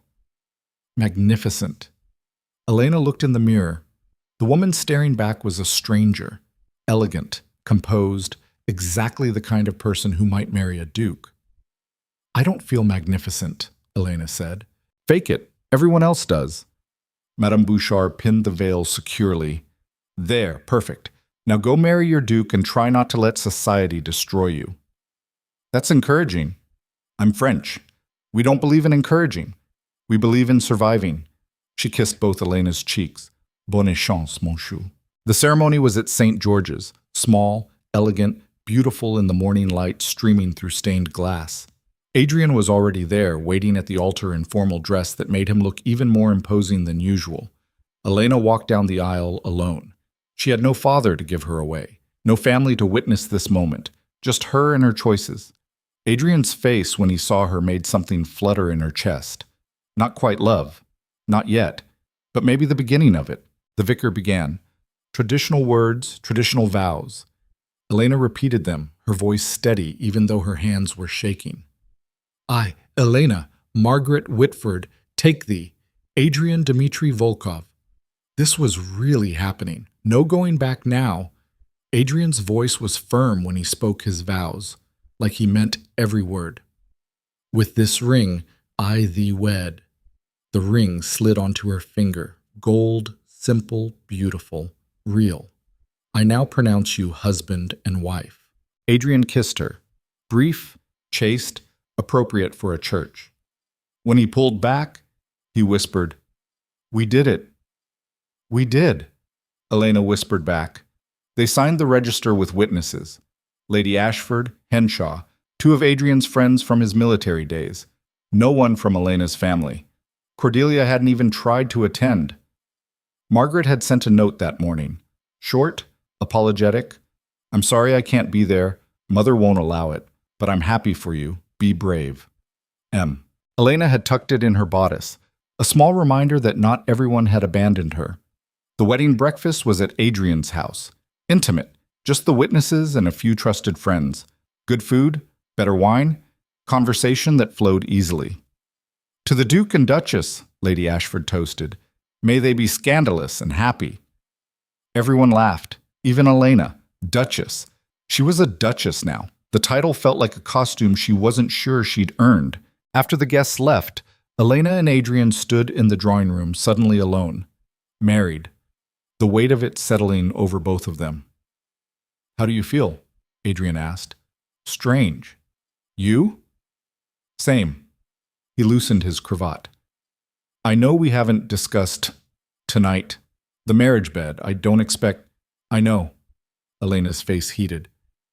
Can we just... not? For a while? Of course. He looked relieved. We have time. No rush. The tension in the room eased slightly. I should change, Elena said. This dress is beautiful, but I can barely breathe. Go. I'll open some wine. Elena escaped upstairs. Sarah helped her out of the wedding dress and into something simpler, a day dress in soft gray. Took down her hair, brushed it out. You look exhausted, Your Grace, Sarah said. Your Grace. That was going to take getting used to. I am. It's been a long week. Then rest. Tomorrow you can start thinking about everything else. Tonight, just be. Elena went back downstairs, found Adrian in the library, 2 glasses of wine poured. He changed too, into comfortable clothes. They sat in the chairs by the fire like they had that first sleepless night. We should talk, Adrian said, about what happens next. What does happen next? We establish you in society, show them you're not going anywhere, counter Cordelia's narrative. He sipped his wine. And we figure out how to actually be married. In that order? Probably. Adrian smiled slightly. I won't pretend to know how this works, Elena. I've never been married before.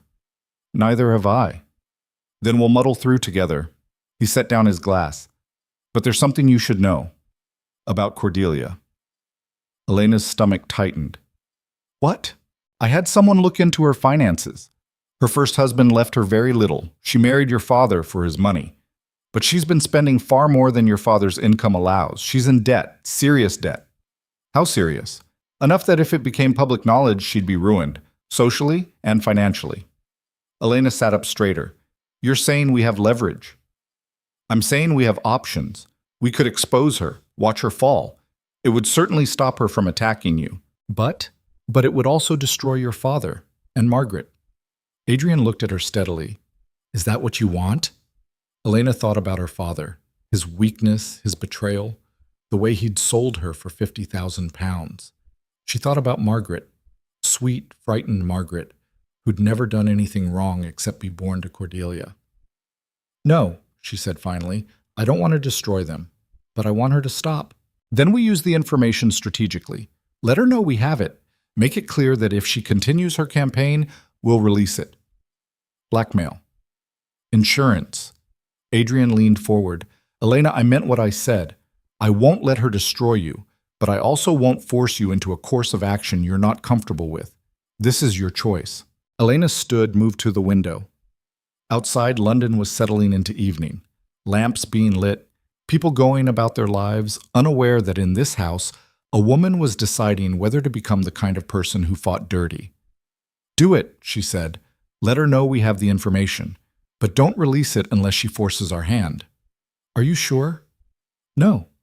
But I'm tired of being afraid, tired of hiding. Elena turned to face him. If she wants a war, we'll give her one, but on our terms. Adrian stood, crossed to her, took her hands. You're magnificent when you're angry. You know that? I feel sick. That's normal. The first time you bare your teeth always is. He smiled. But you'll get used to it. The next morning, Adrian sent a letter to Cordelia. Simple, direct, devastating. Mrs. Whitford, I believe we should meet to discuss certain financial matters that have come to my attention. Your earliest convenience would be appreciated. Volkov. The response came within hours. Cordelia would receive them that afternoon at her London residence. Elena dressed carefully for the meeting. Dark blue dress, hair styled severely. She looked like a duchess, felt like a general going into battle. "You don't have to do this," Adrian said in the carriage. "I can handle her alone." "No, I need to be there, need her to see me."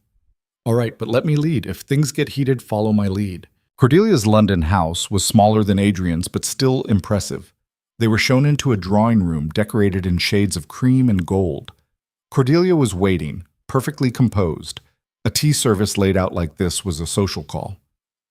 "Your Grace, Your Grace." She nodded to both of them, still playing pleasant. "How lovely to see you both. Tea?" "This isn't a social visit," Adrian said, remaining standing.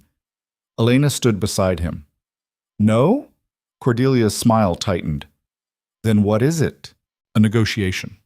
Adrian pulled out a folder, set it on the table. "You've been spreading rumors about my wife, making her transition into society unnecessarily difficult. It stops now." "I'm afraid I don't know what you mean." "Yes, you do. The gossip about Elena being unstable, the suggestions that she manipulated me, the whisper campaign designed to make her a pariah." Adrian's voice was ice. It stops. Today. Or what? Cordelia's composure was starting to crack. "You'll do what, exactly?" "I'm simply telling the truth." "If Elena is uncomfortable with that..." "The truth?" Adrian opened the folder. "Let's discuss truth. Your first husband's estate was heavily mortgaged when he died. You inherited almost nothing. You married Edmund Whitford for his money, but you've been spending beyond his income for years. You owe money to dressmakers, jewelers, merchants all over London. You're drowning in debt." Cordelia had gone pale. "How dare you?" "I dare because you attacked my wife, and now you're going to stop." Adrian leaned forward. "Here's what's going to happen. You will cease all negative talk about Elena. You will, in fact, speak positively about her when asked. You will attend social functions where we are present, and you will be civil, cordial, even." "And if I refuse?" "Then this information becomes public. Every shopkeeper you owe money to gets paid by me, and in return they tell everyone how deeply in debt you were. Your social standing collapses. Your husband finds out exactly how much you've been hiding from him. Margaret's marriage prospects evaporate because no one wants to align with a bankrupt family." "You wouldn't." "Try me." The silence stretched. Elena watched Cordelia's face cycle through emotions. Rage, fear, calculation. "You have no proof," Cordelia said finally. Adrian pulled out more papers. "I have receipts, statements, correspondence, everything I need." He slid them across the table. "Look for yourself." Cordelia didn't touch them. She was staring at Elena now, pure hatred in her eyes. "This is your doing," she said. "You convinced him to do this." "No," Elena said quietly. "You convinced him when you tried to destroy me. This is just the consequence." "You think you've won? You think marrying a duke makes you better than me? I think I survived you. That's enough." Cordelia's hands were shaking. "I could tell them about the cottage, about how you really lived, the poverty, the desperation." "Go ahead," Elena said. "Tell them I survived 3 years of exile with grace and dignity, that I made do with nothing and still had the strength to build a new life. I'm not ashamed of that anymore." "You should be. You were nothing. You are nothing." "She's a duchess," Adrian said coldly. "She has power, money, connections. She has everything you tried to take from her. And now she has this." He tapped the folder. "So here's your choice, Mrs. Whitford. Stop your campaign and keep your secrets. Or continue and lose everything." Cordelia looked between them, trapped. "What do you want?" she asked finally. "Really? We want to be left alone," Elena said. "No more rumors, no more sabotage. You focus on your life, we'll focus on ours." "And Margaret?" "Is none of our concern unless you make her one." Cordelia stood abruptly, moved to the window. When she spoke, her voice was brittle. "Fine. You win. I'll stop talking about you." "You'll actively speak well of her," Adrian corrected. "When people ask, you'll say the marriage is a love match, that you're thrilled for us both." "That's a lie." "Then lie. You're good at it." Cordelia's shoulders tensed, but she nodded. "We'll be watching," Adrian said. "If I hear even a whisper of scandal from your direction, these papers go public. Understand?" I understand. Good. Adrian stood, offered his arm to Elena. We'll show ourselves out. They left Cordelia standing at her window, a woman who'd just lost the only battle that mattered. In the carriage, Elena finally let herself breathe. Did we just do that? She asked. We did. Adrian looked satisfied. How do you feel? Powerful, terrified, guilty. Elena laughed shakily. All of it at once. That's normal. The first time you use power always feels like that. Will she actually stop? She will. Cordelia's smart enough to know when she's beaten, and she values her social standing too much to risk it. Adrian took Elena's hand. You did well in there. I was proud of you.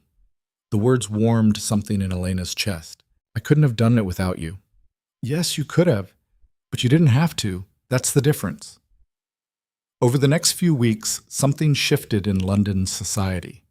Cordelia, true to her word, stopped spreading rumors. In fact, when asked about Elena, she spoke warmly about the match, called it a love story, said she couldn't be happier for them.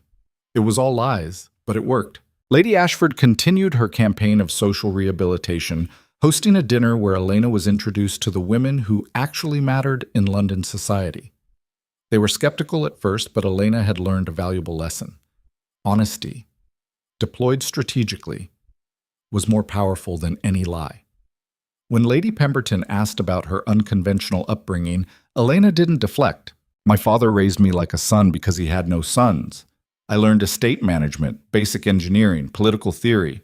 It wasn't traditional, but it's made me uniquely qualified to help Adrian manage duchy affairs. How modern, Lady Pemberton said. She didn't sound disapproving, just interested. How practical, Lady Ashford corrected.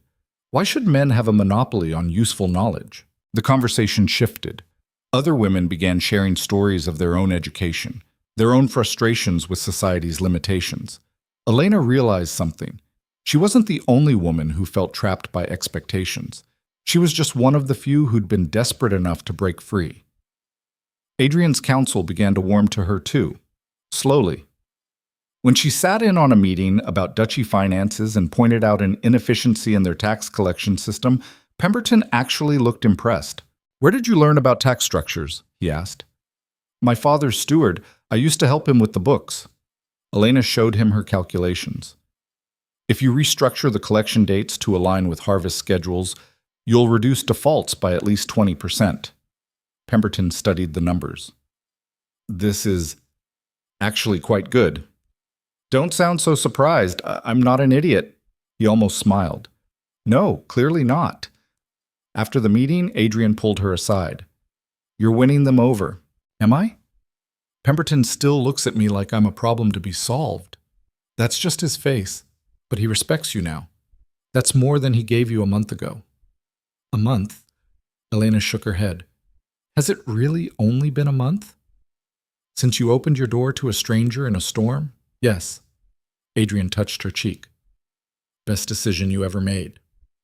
Second best, Elena corrected. Best was not correcting you when you thought I was Margaret. Fair point. They were getting better at this, at being married. They still had separate rooms. Neither of them was ready to change that yet.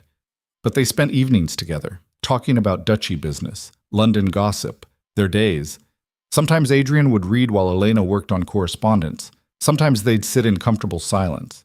It felt like partnership, like something solid being built piece by piece. Then Margaret showed up at their door. Elena was in the library when Henshaw announced her.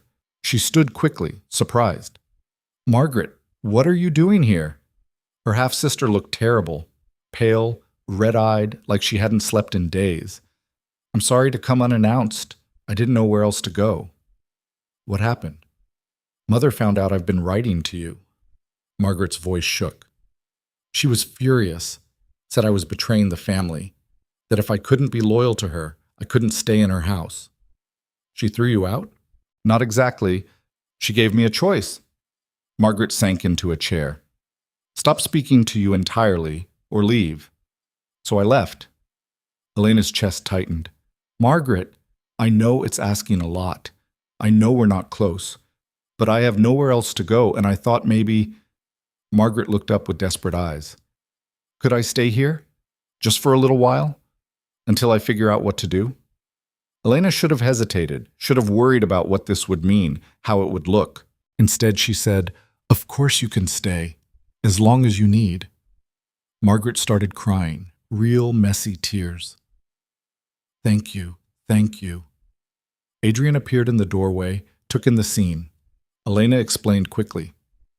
"We'll have the yellow suite prepared," he said without hesitation.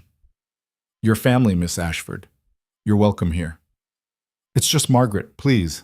She wiped her eyes. "I don't want to be a burden." "You're not," Elena said firmly. "You're my sister." It was the first time she'd said it without bitterness. Margaret smiled through her tears. That evening, over dinner, Margaret told them everything. How Cordelia had become increasingly controlling after the wedding. How she'd forbidden Margaret from having any contact with Elena. How she'd been arranging matches for Margaret with progressively worse candidates. Older men, men with questionable reputations. Anyone who'd take her despite the scandal of her sister's elopement. "She's desperate," Margaret said. "The debt you mentioned, Father found out about some of it. They've been fighting. Badly. She's trying to marry me off quickly to bring in money." "We won't let that happen," Adrian said.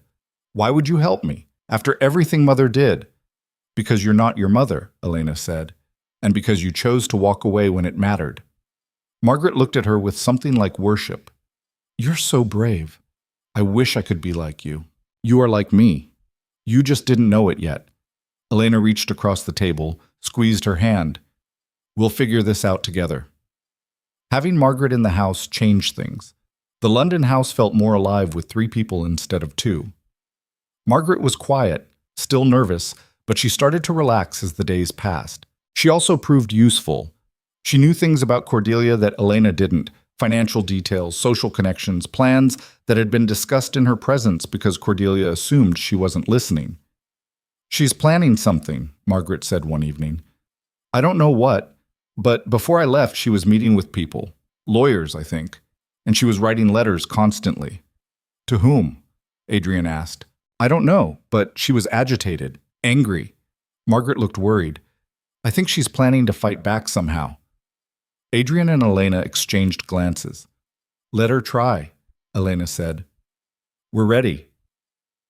3 days later, the summons arrived. A legal document delivered by courier. Cordelia was suing for custody of Margaret, claiming that Elena and Adrian were unfit guardians, that they'd kidnapped her daughter and were holding her against her will. "This is insane," Elena said, reading the papers. "Margaret came here voluntarily." "Doesn't matter. Cordelia is claiming Margaret isn't in her right mind, that we've influenced her."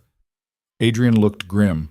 "She's trying to publicly embarrass us, force us to defend ourselves in court." "Can she win?" "Not if Margaret testifies against her, but it'll be ugly, public. Every detail of your family's dysfunction aired in court for society to dissect." Elena looked at Margaret, who'd gone white. "I'll testify," Margaret said quietly. "I'll tell them the truth, about everything." "Margaret, you don't have to." "Yes, I do. Mother needs to be stopped, and if this is how we stop her, then I'll do it." The trial was set for 2 weeks later. Those 2 weeks were brutal. Cordelia's lawyers dug into every aspect of Elena's past, her exile, her poverty, her deception of the Duke. They painted a picture of an unstable, manipulative woman who'd corrupted her innocent sister. Adrian's lawyers fought back, but Elena could see the toll it was taking. The whispers were starting again, the doubt. The night before the trial, Elena couldn't sleep. She found Adrian in the library, also awake. "What if we lose?" she asked. "We won't." "But what if we do? What if Cordelia wins and takes Margaret back? What if this destroys everything we've built?" Adrian pulled her into his arms. "Then we'll build it again, as many times as it takes. We don't give up, Elena. That's not who we are." She buried her face in his chest. "I'm scared." "So am I. But we'll face it together." The trial was held in a crowded courtroom, every seat filled with society members who'd come to watch the spectacle. Cordelia sat on one side with her lawyers, perfectly composed. Elena and Adrian sat on the other with Margaret between them. Cordelia's case went first. Her lawyers called witnesses who testified to Elena's unsuitable upbringing, her years of isolation, her strange behavior. Then they called Cordelia herself. She played the grieving mother perfectly, testified that she'd sent Elena to the cottage for her own good, to recover from a nervous condition, that Margaret was fragile, easily influenced, that she was terrified Elena and the Duke were manipulating her daughter for their own purposes. "I just want my daughter back," Cordelia said, tears streaming down her perfect face. "Is that so wrong?" The courtroom murmured sympathetically. Then it was Adrian's turn. His lawyers called character witnesses. Lady Ashford testified to Elena's strength and dignity. Pemberton reluctantly admitted that Elena had proven herself capable and intelligent in duchy affairs. Then they called Margaret. She walked to the witness stand on shaking legs. Cordelia's eyes followed her, willing her to stay silent. Margaret took the oath, sat down, looked directly at her mother. "Tell us, Miss Ashford," Adrian's lawyer said gently, "why did you leave your mother's house?" "Because she gave me an ultimatum. Stop speaking to my sister or leave." "And you chose to leave?" "Yes." "Why?" Margaret took a breath. "Because I realized my mother had been controlling my entire life. Who I saw, who I spoke to, how I dressed, what I thought. And when she tried to control who I loved," her voice broke. "I couldn't do it anymore." "Did the Duke and Duchess force you to come to their home?" "No. I asked for sanctuary. They gave it to me." "And have they mistreated you in any way?" "No. They've been kind, patient. They've treated me like family." Cordelia's lawyer stood for cross-examination. "Miss Ashford, isn't it true that your sister harbored resentment toward your mother? That she might have poisoned you against her?" "My sister has every right to resent my mother. My mother exiled her, starved her, tried to erase her." Margaret's voice grew stronger. "And when Elena survived anyway, when she found happiness, my mother tried to destroy that too. I saw it. I was there." "Your mother claims you're not in your right mind." "My mother claims anyone who disagrees with her isn't in their right mind. That's how she maintains control." Margaret looked at Cordelia. "But I am in my right mind. For the first time in my life, I'm thinking clearly, and I choose Elena." The courtroom erupted. The judge called for order. Cordelia looked like she'd been struck. When the testimony concluded, the judge didn't even need to deliberate long. "I find no evidence that Miss Margaret Ashford is being held against her will, or that the Duke and Duchess are unfit guardians. Custody remains with Miss Ashford herself, as she is of legal age. Case dismissed." The gavel came down. Elena felt her knees weaken with relief. Adrian caught her, held her steady. Across the courtroom, Cordelia stood frozen. She'd lost. Publicly, completely, irrevocably. Outside the courthouse, reporters swarmed. Lady Ashford was already there, giving quotes. "A mother who truly loves her children doesn't try to control them through the courts." The Duchess showed remarkable restraint in not exposing Mrs. Whitford's true character. "I hope this matter is now closed." It was a warning. A reminder that they still had ammunition they hadn't used. Cordelia got the message. She left London the next day. Returned to the country with Edmund, who looked 20 years older and defeated. Society's opinion shifted overnight. Elena was no longer the schemer who'd trapped a duke. She was the brave woman who'd survived abuse and built a new life, who'd protected her sister from a controlling mother. The narrative had flipped. At Lady Thornbury's next reception, the same woman who'd hosted Cordelia's ambush, Elena was received like royalty. "Your Grace," Lady Thornbury gushed, "you must tell us everything. How did you survive those years alone?" Elena smiled. "One day at a time, same as anyone else." But she knew the truth. She hadn't just survived. She'd won. Winning felt strange. Elena had spent so long fighting just to survive that she didn't quite know what to do with victory. The weeks after the trial blurred together. Invitations flooded in, dinners, receptions, balls. Everyone wanted the Duchess who'd stood up to her abusive stepmother, the woman who'd survived exile and emerged stronger. Elena went to some, declined others. She was still learning to navigate this world, still figuring out what kind of Duchess she wanted to be. Margaret settled into life at the London house like she'd always been there. She was quieter than Elena, more careful, but there was steel underneath. The trial had changed her. She'd found her voice and wasn't giving it back. "I've been thinking," Margaret said one morning over breakfast, "about what I want to do." Elena looked up from her correspondence. "Do? With my life. I can't just live here forever, dependent on your charity." Margaret set down her teacup. I want to be useful, independent. You're already useful. You've been helping me manage the household accounts. I want more than that. Margaret's eyes were bright. I want to learn things, real things, the way you did. Adrian lowered his newspaper. What did you have in mind? I don't know yet, but I've been reading about women who've started businesses, run estates, written books. Why can't I do something like that? You can, Elena said. You can do whatever you want. Really? Really? You're free, Margaret. For the first time in your life, you get to choose. Margaret's smile was radiant. Then I choose to stop being useless. Over the next few months, Margaret threw herself into learning. She sat in on Elena's meetings with the steward, asked questions during duchy business discussions, read everything she could get her hands on about estate management, investments, political economy. She's going to be formidable, Adrian observed one evening, watching Margaret debate tax policy with Pemberton like she'd been doing it for years. She already is, Elena said. She just didn't know it. Neither did you. A year ago. Elena thought about that. A year ago, she'd been in the cottage, starving and forgotten. Now she was sitting in her own drawing room, married to a duke, watching her sister become the person she was meant to be. Strange how things change, she said. Strange how people change when you give them the chance. Adrian had changed too. He smiled more now, laughed more. The rigid control he'd maintained when Elena first met him had softened into something more genuine. They still had separate bedrooms, but some nights, when Elena couldn't sleep, she'd find Adrian in the library. They'd sit together, reading or talking or just existing in the same space. It felt like home, like partnership, like maybe, slowly, it was becoming love. Then the letter came from her father. Elena almost didn't open it. Seeing his handwriting made her chest tight with old anger, old hurt.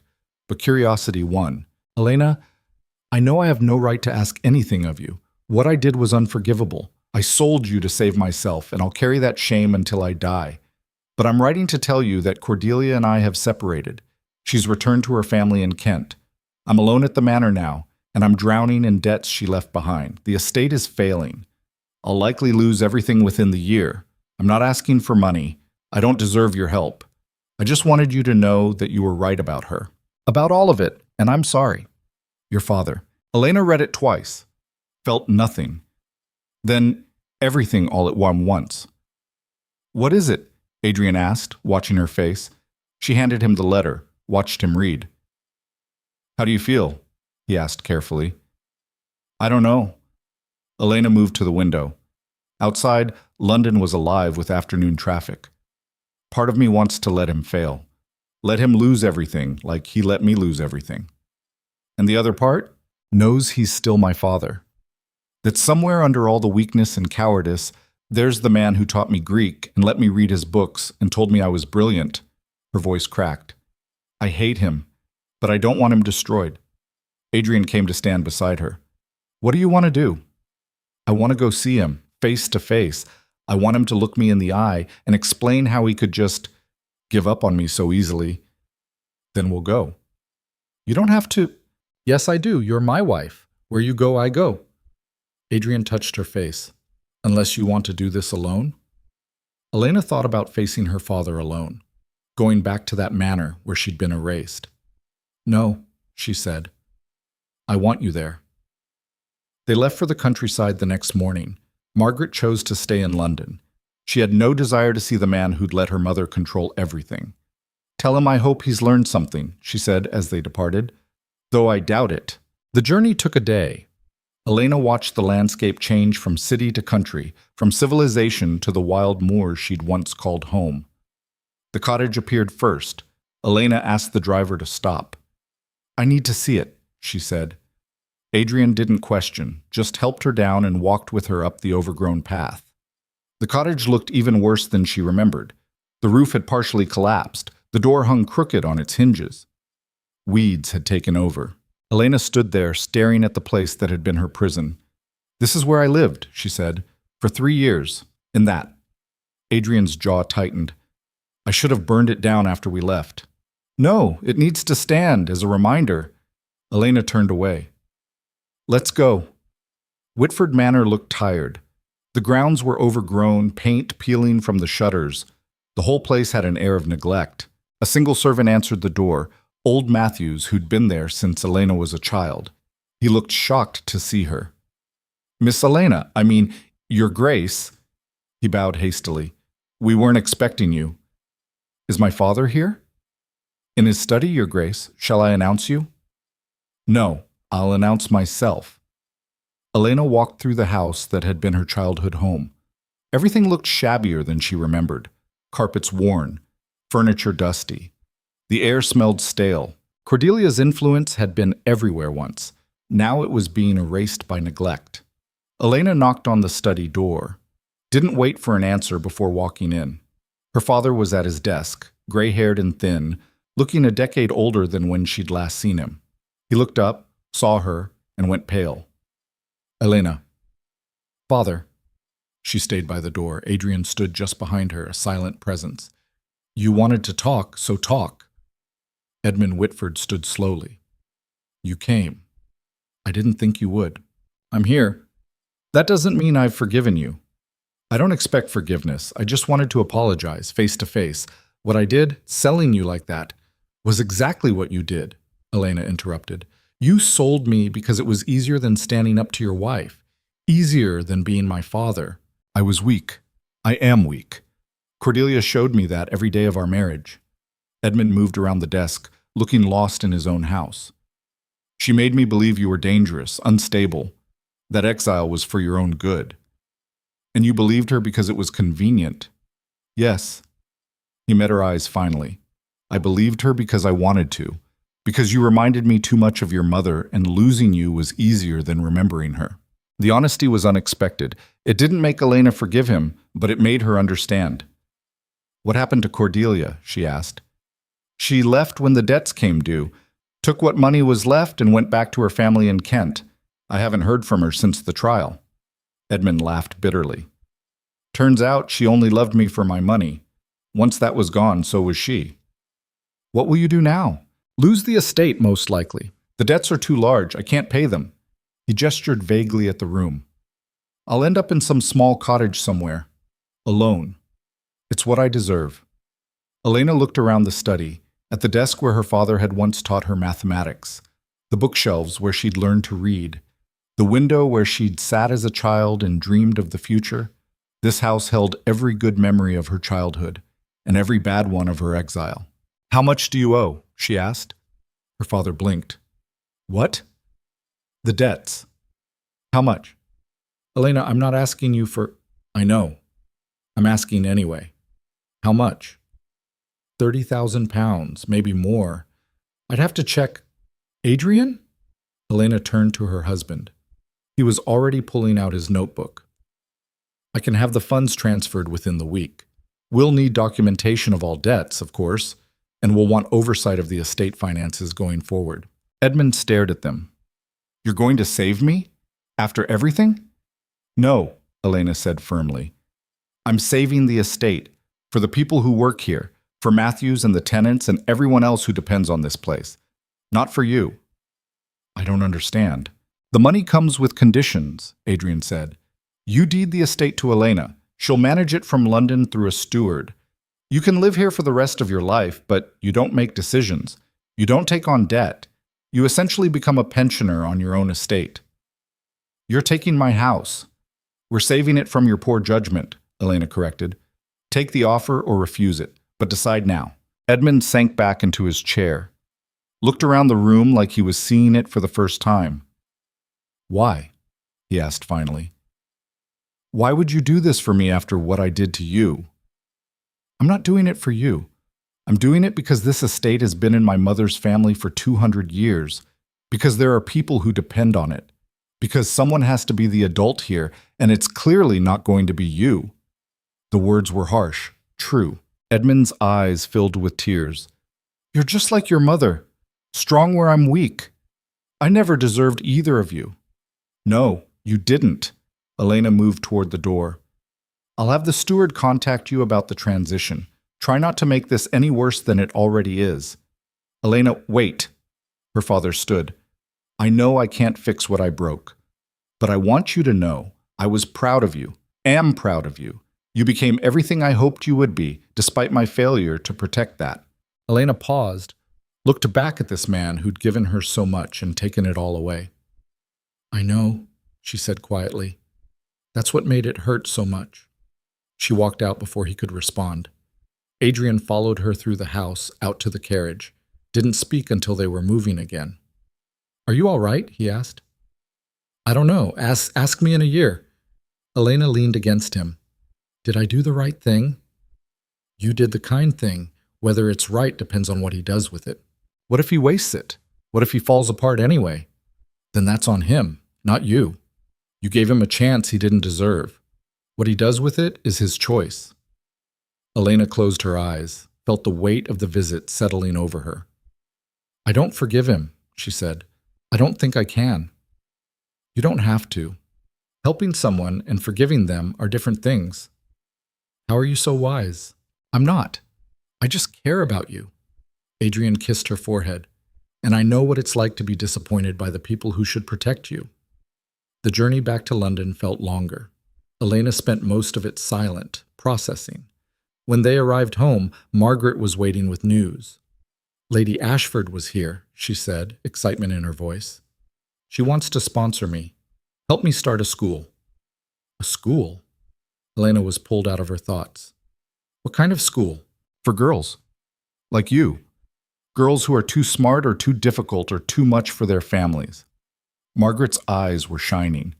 "A place where they can learn real things, estate management, mathematics, science, where being intelligent isn't a liability."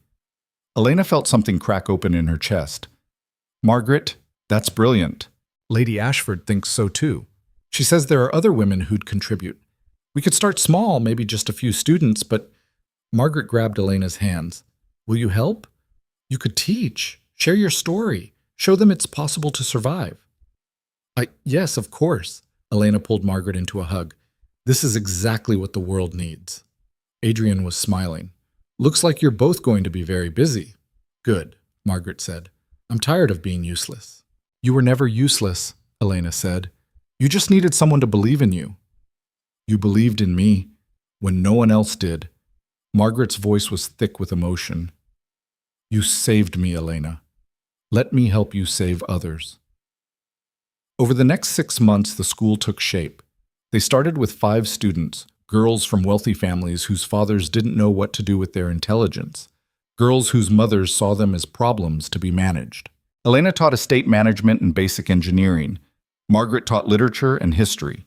Lady Ashford brought in tutors for mathematics, languages, science. The girls flourished, learned, grew into themselves. "This is what I was meant to do," Elena told Adrian one evening, watching the students debate philosophy in the drawing room. "Not just be a duchess, but this."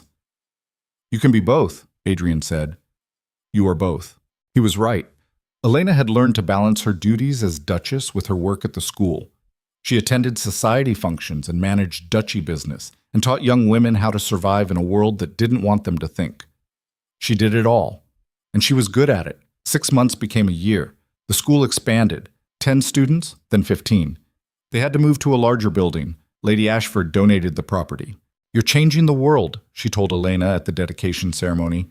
"One girl at a time." "We're changing the world," Elena corrected. "All of us together." That night, Elena and Adrian finally consummated their marriage. It wasn't planned, wasn't some grand romantic gesture. They'd been sitting in the library, talking about the dedication ceremony, and suddenly they were kissing, really kissing. "Is this all right?" Adrian asked, breathless. "Yes," Elena said. "Yes." It wasn't perfect. It was awkward and nervous, and they fumbled their way through it. But it was real. It was theirs. Afterward, lying in Adrian's bed, Elena felt something shift, not just in their marriage, but in herself. "I love you," she said. "I don't think I've said that before." Adrian pulled her closer. "I've been waiting to hear it. I love you too. Even though I'm difficult and stubborn and terrible at being a proper duchess, especially because of that." He kissed her shoulder.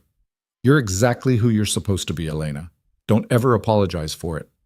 "I won't." And she meant it. A year after the trial, Elena received a letter from Cordelia. Brief, formal. I understand congratulations are in order. I hear your school is quite successful. Margaret has found her purpose, it seems, as have you. I won't pretend to be happy about how things ended between us, but I acknowledge that you won. Fairly or not, you won. I hope you're satisfied. C. Whitford. Elena read it once, showed it to Adrian and Margaret. She still doesn't understand, Margaret said, still thinks this was about winning. It was about winning, Adrian said, just not the way she thinks. What will you do? Margaret asked Elena. Write back. Elena thought about it, about everything Cordelia had done, everything Elena had overcome. No, she said finally. I won't write back. She wants engagement, good or bad. I won't give her that. She burned the letter in the fireplace, watched it turn to ash. That was the last they heard from Cordelia. Edmund Whitford kept the manor, lived there quietly, managing nothing, causing no trouble. The estate thrived under Elena's stewardship, debts paid, lands improved, tenants prosperous. He wrote occasionally, short letters asking about Elena's life, congratulating her on the school. She read them, sometimes responded. They would never be close, but they could be civil. It was enough. 2 years after that night in the storm, Elena stood in the schoolroom watching Margaret teach. 15 girls sat listening, rapt, as Margaret explained property law. These laws were written by men who assumed women couldn't understand them, Margaret was saying. So learn them, master them, use them to protect yourselves and each other. The girls were taking notes furiously. Elena felt arms wrap around her from behind, Adrian appearing silently as he often did. How's our little revolution coming along? He asked. It's not little anymore, and it's not just ours. Elena leaned back against him. We had 3 more applications this week. We're going to need another building soon. Then we'll get another building. We'll get 10 buildings if we need them.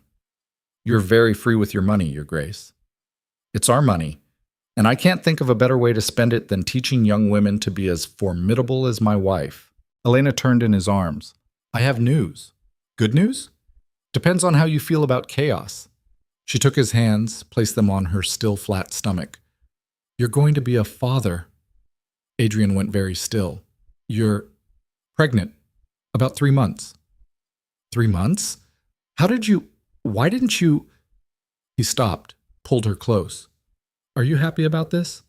Terrified, happy, both. Elena looked up at him. Are you? Yes, absolutely yes. Adrian was grinning now, the rare unguarded smile that made him look years younger. A child? We're having a child. We're children. Twins run in my family, apparently. Even better. He kissed her. Boy or girl? I don't know yet, but either way they're going to be impossible. With your stubbornness and my temper, they'll be perfect. Margaret had noticed them talking. She'd stopped teaching, was watching with a knowing smile. Go ahead and tell her, Elena said. She'll figure it out anyway. Adrian announced it to the room. The girls erupted in congratulations. Margaret hugged Elena tightly. A baby! You're having a baby! Don't sound so shocked. It happens. I know, but you're going to be a mother. You're going to be brilliant at it.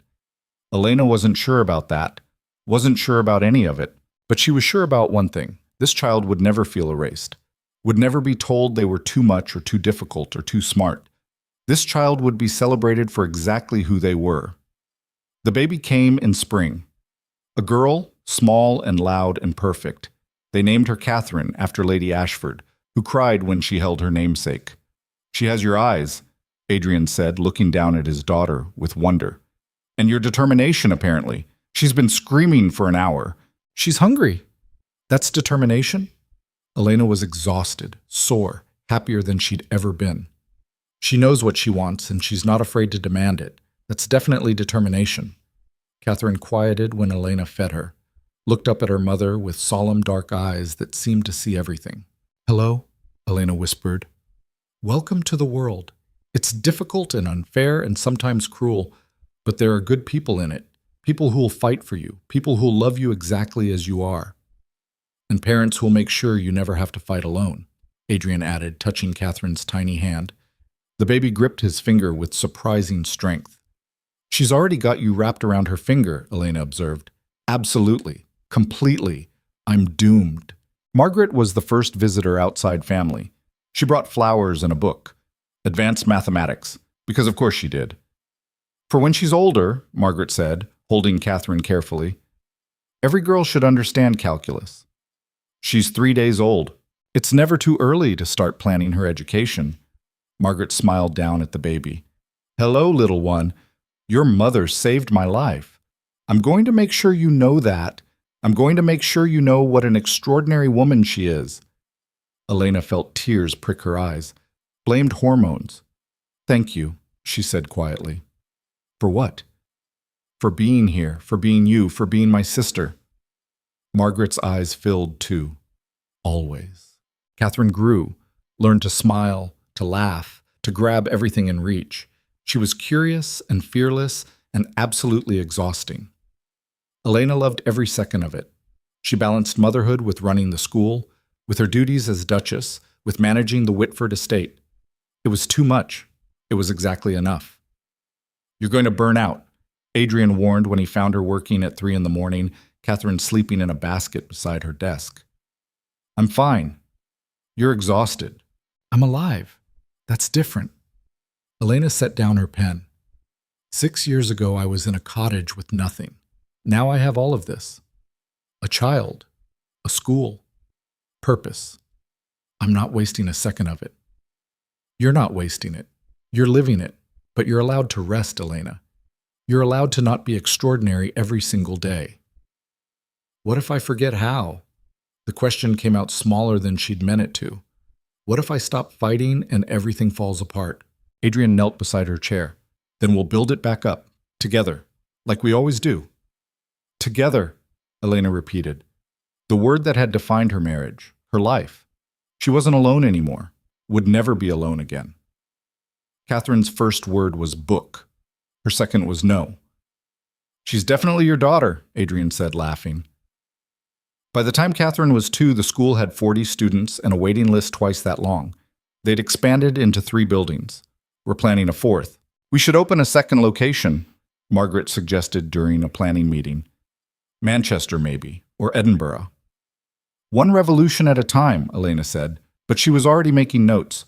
They opened the 2nd school in Edinburgh 2 years later, then a 3rd in Manchester, each one filled immediately with girls hungry for real education. Elena visited each location regularly, taught classes, spoke with students, heard their stories, so many of them echoing her own. Too smart, too difficult, too much. You're not too much, she told them again and again. The world is too small, so make it bigger. And they did. The first graduates of Elena's schools went on to manage estates, start businesses, write books, change laws. They became exactly what their families had feared, powerful, independent, impossible to ignore. Elena kept a book of their accomplishments, read it when she doubted herself. You did this, Adrian would remind her. You and Margaret, you changed everything. We're still changing it, Elena said. This is just the beginning. On Catherine's 5th birthday, they threw a party at the London house. Family, friends, students, graduates. The house was packed with people Elena loved. Lady Ashford pulled her aside during the celebration. I'm dying, she said pleasantly. The doctors give me 6 months, maybe a year if I'm unlucky. Elena's chest constricted. Catherine, don't. I've had a good run. 83 years. I've said what I needed to say, done what I needed to do. She squeezed Elena's hand. I wanted to tell you first, and I wanted to thank you. Thank me? For what? For being exactly who you are. For proving that women can be difficult and extraordinary and still beloved. For showing my nephew what real partnership looks like. Lady Ashford smiled. And for naming that brilliant child after me. I'll die happy knowing there's another Catherine in the world, being raised by you.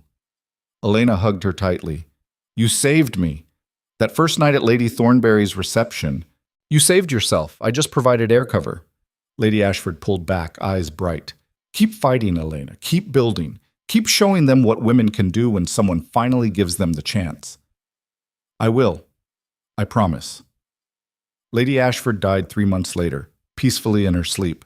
She left her entire fortune to the school, with instructions that it be used to ensure no girl was ever turned away for lack of funds.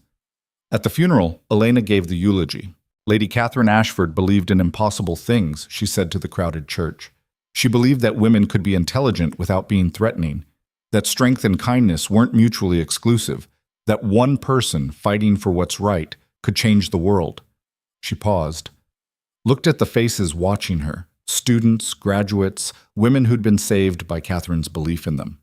She was right, and we're going to keep proving it every single day. The applause was unprecedented for a funeral. The vicar looked scandalized. Elena didn't care.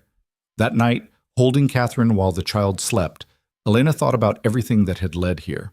The cottage, the storm, the desperate gamble that had changed everything.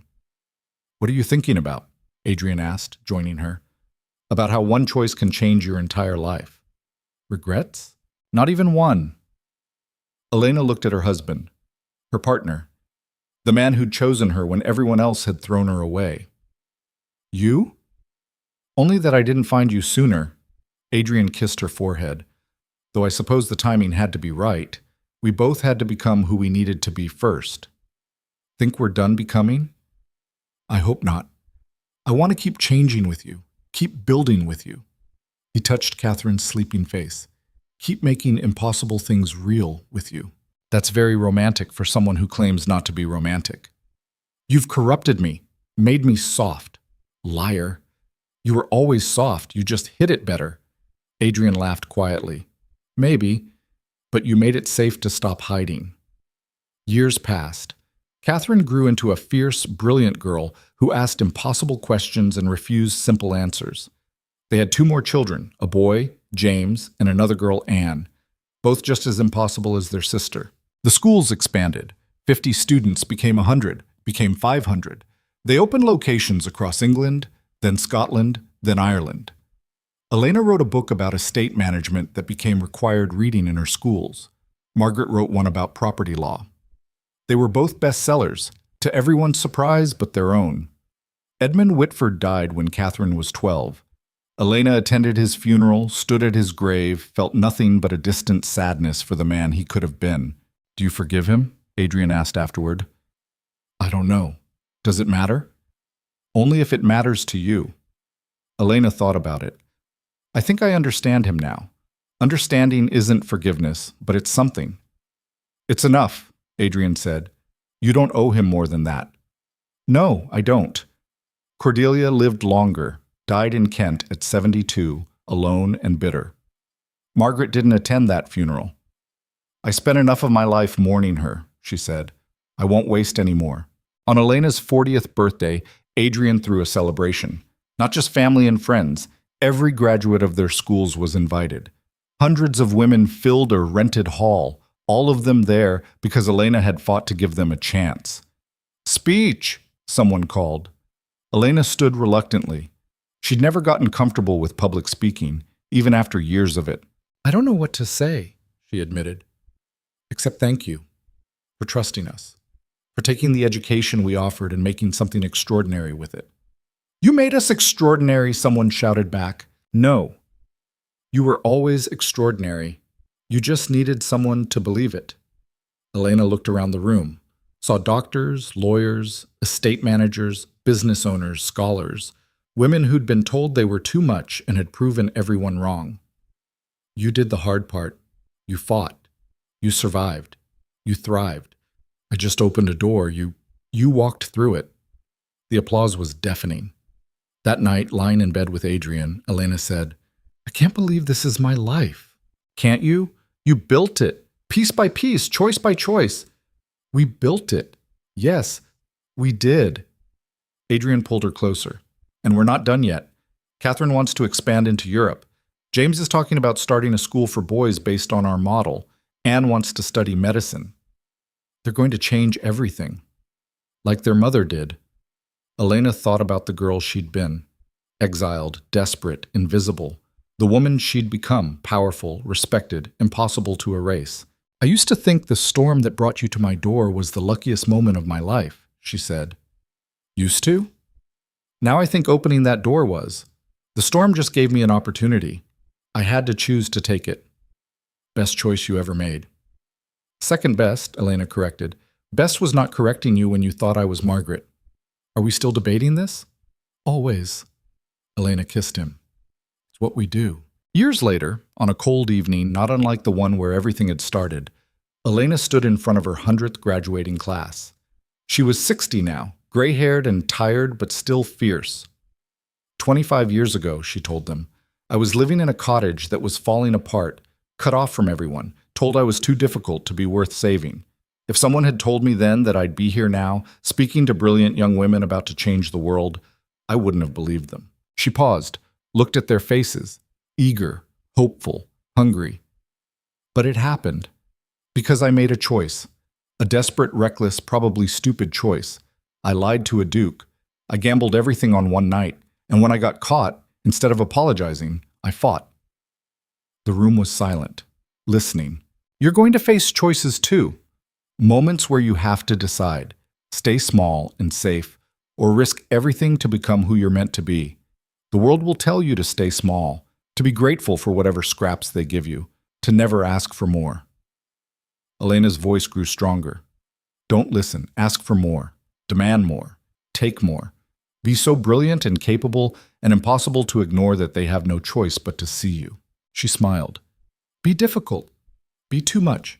Be exactly who you are, unapologetically. Because the world needs women who refuse to disappear. The applause started before she'd finished, grew into a standing ovation that lasted 5 full minutes. Catherine, 30 now, running the Edinburgh School, stood in the front row crying and clapping, James and Anne beside her, both beaming with pride. Adrian was in the back, where he always stood during Elena's speeches. Their eyes met across the room. He mouthed, I love you. She mouthed back, I know.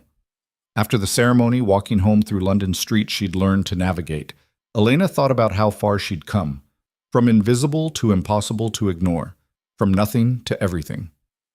Tired? Adrian asked, taking her arm. Exhausted. Happy. Elena leaned against him. Grateful. For what? For storms, for mistakes, for the courage to gamble on impossible things. She looked up at him. For you. For us, Adrian corrected. Everything we built, everything we became, we did that together. Together, Elena agreed. They walked home through the city they'd changed, toward the house where their children waited, past buildings that held schools they'd created and futures they'd made possible. Elena Whitford, once exiled, once erased, once told she was too much, had proven them all wrong. She hadn't just survived, she'd conquered. And in doing so, she'd shown hundreds of other women that they could too. The storm that brought Adrian to her door had changed her life. But opening that door, that desperate, reckless choice, had changed the world.